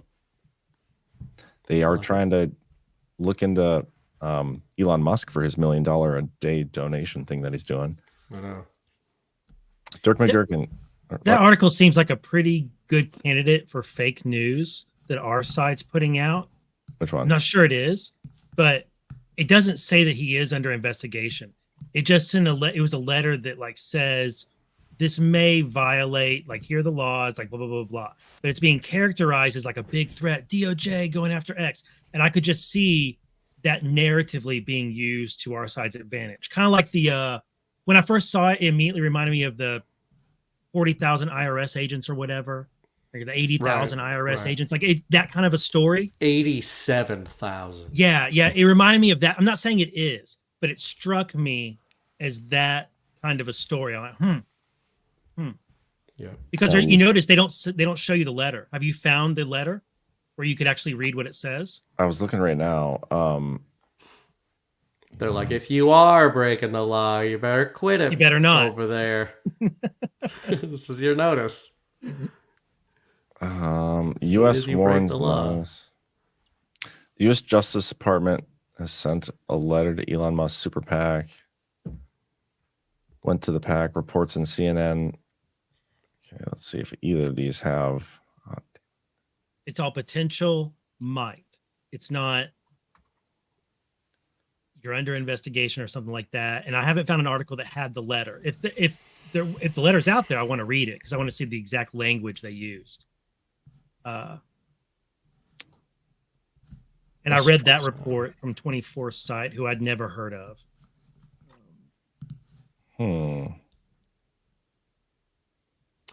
Just saw a big story come across that Xi and Modi signed a peace deal, border peace deal.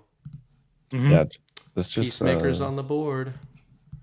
U.S. Department's head of election crimes sent a warning letter. A person familiar with the warning. Okay, so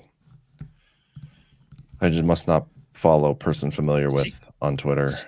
And I can understand how this could happen where they're doing an event where people are getting paid, and as part of that, they have to prove they're registered to vote, and then they get a letter saying, "Hey, by the way, it's illegal to pay somebody to register to vote." Just FYI, because you could see how that could be a component of what they were doing. Anyway, it's just something I noticed. Speaking of bricks, though, happening now. Bricks 2024 with the red, white, and blue letters in the background too. Well, it's just funny that given the peace deal there with China and India, it's like the media framing of this summit is somewhere between clowns and villains. This is the axis of evil, and they're over there signing peace deals that nobody thought possible, free trade deals, energy deals, and it's like, man, those dang villains, always villaining up. Dirk McGurkin, Kamala's so desperate she will probably leak a sex tape next week. I like that. Wedge Gravy. I can't believe almost half the country will vote for a drunk, coke-headed prostitute that eats beating hearts out of kids' chests. Well, that part is not confirmed yet, that last part. But I don't think she was drunk. And I also don't think she's going to get half the country to vote for her. think it's going to be significantly less than that once we ever get the opportunity to audit this election. Jason GA2, Badlander's too young to have read 1962 spy novel Who Came In From the Cold. Lemus equals Hunter, Trump equals Munt, Control equals military, Non equals Kamala, Fiedler equals Newland, Smiley equals Mueller, border wall, and you just ruined the whole book, so now why would I read it? But thank you for the rant. Red Still 6, BB, saw this news yesterday. My first thought was, what are the odds? And my second thought was, what your take would be, will you be adding swordfish to your aquatic danger PSAs in the future? You didn't send anything, though. Was there swordfish news? I don't know. Like Halle Berry swordfish? Or are we talking the fish? I don't know. You dig that up, man. I'm going to keep going. Fisher spends 5 hours reeling in a swordfish that weighs over 660 pounds. Oh, this might be the other one. 36-year-old surfer dies after being impaled by a swordfish. That sucks. Italian surfer Giuliana Manfrini. Oh my goodness. That's horrible. Imagine getting just jumped by a swordfish. It's hard to imagine nuts. That's so random. Yeah. Freak accident while surfing in the Mentawai Islands. Crazy. Anyway, why does everybody say that, guys? If I die in a horrific fashion, just promise that you will not use the quote, "He died doing what he loved." Right? Oh my God. Like mauled by a bear, impaled by a swordfish while surfing, ripped to shreds by great whites, wasting away of cancer. Whatever it is, you didn't love it. You definitely didn't love dying. You know, like at this point, I'm going to make it my life's goal to only write about your death. You would say it at my funeral. I just want to remind everybody that he died doing what he loved. Does that mean you're going to let me speak at your funeral? He just said he's going to let me speak at his funeral. Yay. I also want to design your tombstone. Died. We've gotten too morbid. It's doing dark. What he loved. Wedged Gravy. Oh, wait, sorry. Wide Awake Patriot 146. Great show, guys. Looking forward to Myrtle Beach. When will you air a show about your predictions for the election? I feel like we do set that our predictions all the time. Yeah. But yeah, we should do a specific show. I still want to do one where we kind of outline all the scenarios. We talked about everyone agrees that Donald Trump's going to win a real election. The only disagreement is whether or not it gets stolen. Yeah, temporarily. But we all on this show at least believe that it won't matter. He's the one with the one with the power now, or at least the Devo team is, and he will be the one that takes over power whenever it gets resolved. Wedge Gravy, $20. Call your friends and relatives and tell them to vote. Make the election over on 11/2. Yes.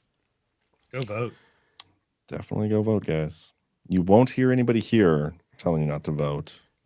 I do think on that topic about the early voting, we've talked about why is Trump talking about this when he kind of demonized it a few years ago. One example, this feeds into the media panic narratives. The media is sourcing the early results, right? Mm-hmm. And if they don't know how the steal is going to go on November 5th, he's stripping them of the story even more so with these early votes, because they're having to report like they're not trying to steal it yet, right? The steal, if it comes, is going to be on election night. So they're accurately reporting the early votes, and they're devastating to them. Well, it's a double-edged sword, because yes, that is happening, but also we're giving them ammo to be like, this is how much you're going to need to steal when they steal. You know what I mean? So we're going to end up with an insane amount of votes by the time this is done. Ron E79, Bush v. Gore, hanging Chad started the whole computer voting system. I think it started before that. When was that election? 2000. Because the first electronic voting machine, I believe, was in use in 1990. But that really kicked off like a much more invasive implementation of it. Terry M. Christensen, do you think Kamala is realizing that she is starring in a theater production choreographed by a Devolution team? Probably not the production she's used to starring in. I think she thought the casting couch was going to get her into Hollywood. 1027 JS just says, thanks, but thank you, Joe. Here every show. Appreciate you. Angie K, Atlantic is ran by Jobs. Jobs and Kamala, Wade old friends from college. Now you get it? No, the Atlantic is partially owned by Levine or Lenine, somebody who is like somebody who's connected to Epstein. Who is it? Who's the owner? Who is it? Forgetting Lorene Powell Jobs. That's it. Lorene, yeah, it's Steve Jobs' ex-wife. Yeah. She's in that photo with Ghislaine Maxwell. Yep. Yeah, that's it. Yeah, it's the lady in the bathing suit that's next to Maxwell. Yep. Big club. Katie Hayes, politics is better than any sport. It's definitely more entertaining and much more interesting. Crane 59, Vegas Ahern ? No comment. Cannot give any hints or disclosure on where it's going to be yet. Wedged Gravy, man, Trump is really threading the needle, destroying the deep state and retaining American dominance at the simultaneously. Thank you, Wedged Gravy. And another one, this is worse than I thought. It's a little boy. Gosh, what is happening? Wedged Gravy, what are you doing?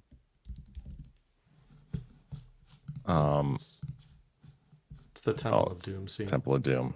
That did traumatize the hell out of me when I was a kid. I love the Indiana Jones series. I gotta go back and watch those. I haven't watched it in years, but I loved it back when. We did the first one on Story Hour. Did you? Thankfulm says, don't you think everyone should start using Barry Soetoro instead of the usurper's name of Barack Hussein Obama? I think it's only appropriate for the truth's sake. Judge Joe Brown told the whole Soetoro saga. Trump was the original one who seeded it. Mm-hmm. Brew W, I was going to sit this chat out, but the discussion is far too interesting. That's not true. That Hillary Clinton did. Much love and thank you. Did she? The Clintons were the first people to accuse Obama of not being a U.S. citizen. Did they use that name though? In 2000, I don't remember if they said Soetoro, but they were the first ones to accuse him back in 2008. Interesting. What's Gravy? Man, What's Gravy's on one tonight. Hillary is sitting in piss-filled depends right now in that chair. Dirk McGurkin, Hillary is the greatest gaslighter who ever lived. Thank you, Dirk. Gamble 808, I see you, Gams. Deepfakes narratives came out at exactly the time of Anthony Weiner laptop came out. Yeah, I've I mean that's been pretty obvious. The era of the deepfake is all meant to cover up, which the drops say. They will try to cover up actual videos with deepfakes, but with forensic evidence, we can very easily tell. And ironically, with AI. AI can create deepfakes, but AI can actually reverse engineer deepfakes. Sort of thing. Wedge Gravy again. The reality is they created us. They forced us to dig through massive volumes of documents to prove them wrong. They are the victims of their own demise. Fuck HRC, Obama, and the 1913 Congress. Thank you, Wedge Gravy. Saltmuncher ODA. How do you make a hormone? Don't pay her. They spell like hormones as in. I get it. Maria LeBaron. Did you hear about the accusation against Trump that just dropped? They are saying he groped Epstein's girlfriend in 1993. We talked about that, but thank you. Must be true. Blue Eyes 88. Let's see it. Is that Abby? I believe that's Abby. Swordfish have awoken. Oh, is Brad going on after this, by the way? We got to remember to raid his show. Live now, right? Yep. Snowcat Operator. The Swordfish will light BB's funeral pyre. J Drake 83. I also died doing what he loved. People said that when my brother died while base jumping. Zero comfort in that. People say that to comfort themselves, not you. Ugh, I'm going to say it just because I know it would piss Burning Bread off. That's the only reason I'll say it. Sorry about your brother. Crane off 59. Kudos, John. You stayed up past your bedtime. LMAO. He doesn't even live in the one true time zone either. How do you know which one's the true time zone? Come on. You don't know. Maybe if you go like this a little bit more, you'll figure it out. That's when I'm done. Just checked out. I think that must be what's happening. J Drake 83. A friend's morbidly obese brother died around the same time as my brother while eating a French fry that cut his throat and got infected. Did he die doing what he loved? This has been my rant for 10 years. Well, morbidly obese. First of all, is that eating true? French fries. I don't This know might him. be the one. I don't know him well enough. I consider myself disproven. He died doing what he loved. We should have a debate between J Drake 83 and you, Burning Bright, about this. Could be a panel. This could be a panel at Guard. Mm-hmm. Doing what they loved will be the title of it. Okay, last rant here. Salt Muncher ODA. While with pushing early voting, it robs them of the narrative that the mail-in votes will break hard Democrat. So when they count votes for days afterwards, there's no excuse for them to favor Kamala. Yeah. Yep. And I think they will anyway, which, again, the whole point is to expose that narrative and be like, what? For normies to be looking at it. If Trump's telling you to go early vote in your state, there's probably a damn good reason that he's saying it. And, maybe consider doing it. Yeah. If not, vote on election day. One or the other. Just vote. But all right, guys, that's all of them. So thank you all for tuning in. Hit that thumbs up. We're going to raid Brad's show here in a second, so make sure you guys hang on and go over there at least to say hi. And we're going to wrap things up with a different kind of wrap up. So catch you all later. It's a diversionary tactic. It's a self-fulfilling prophecy. You demonize, and then we call it the wrap-up smear. If you want to talk politics, you call it the wrap-up smear. You smear somebody with falsehoods and all the rest, and then you merchandise it. And then you write it, and they'll say, see, it's reported in the press that this, and this. So they have that validation that the press reported the smear, and then it's called the wrap-up smear. Now I'm going to merchandise the press's report on the smear that we made. And it's a tactic, and it's self-evident. But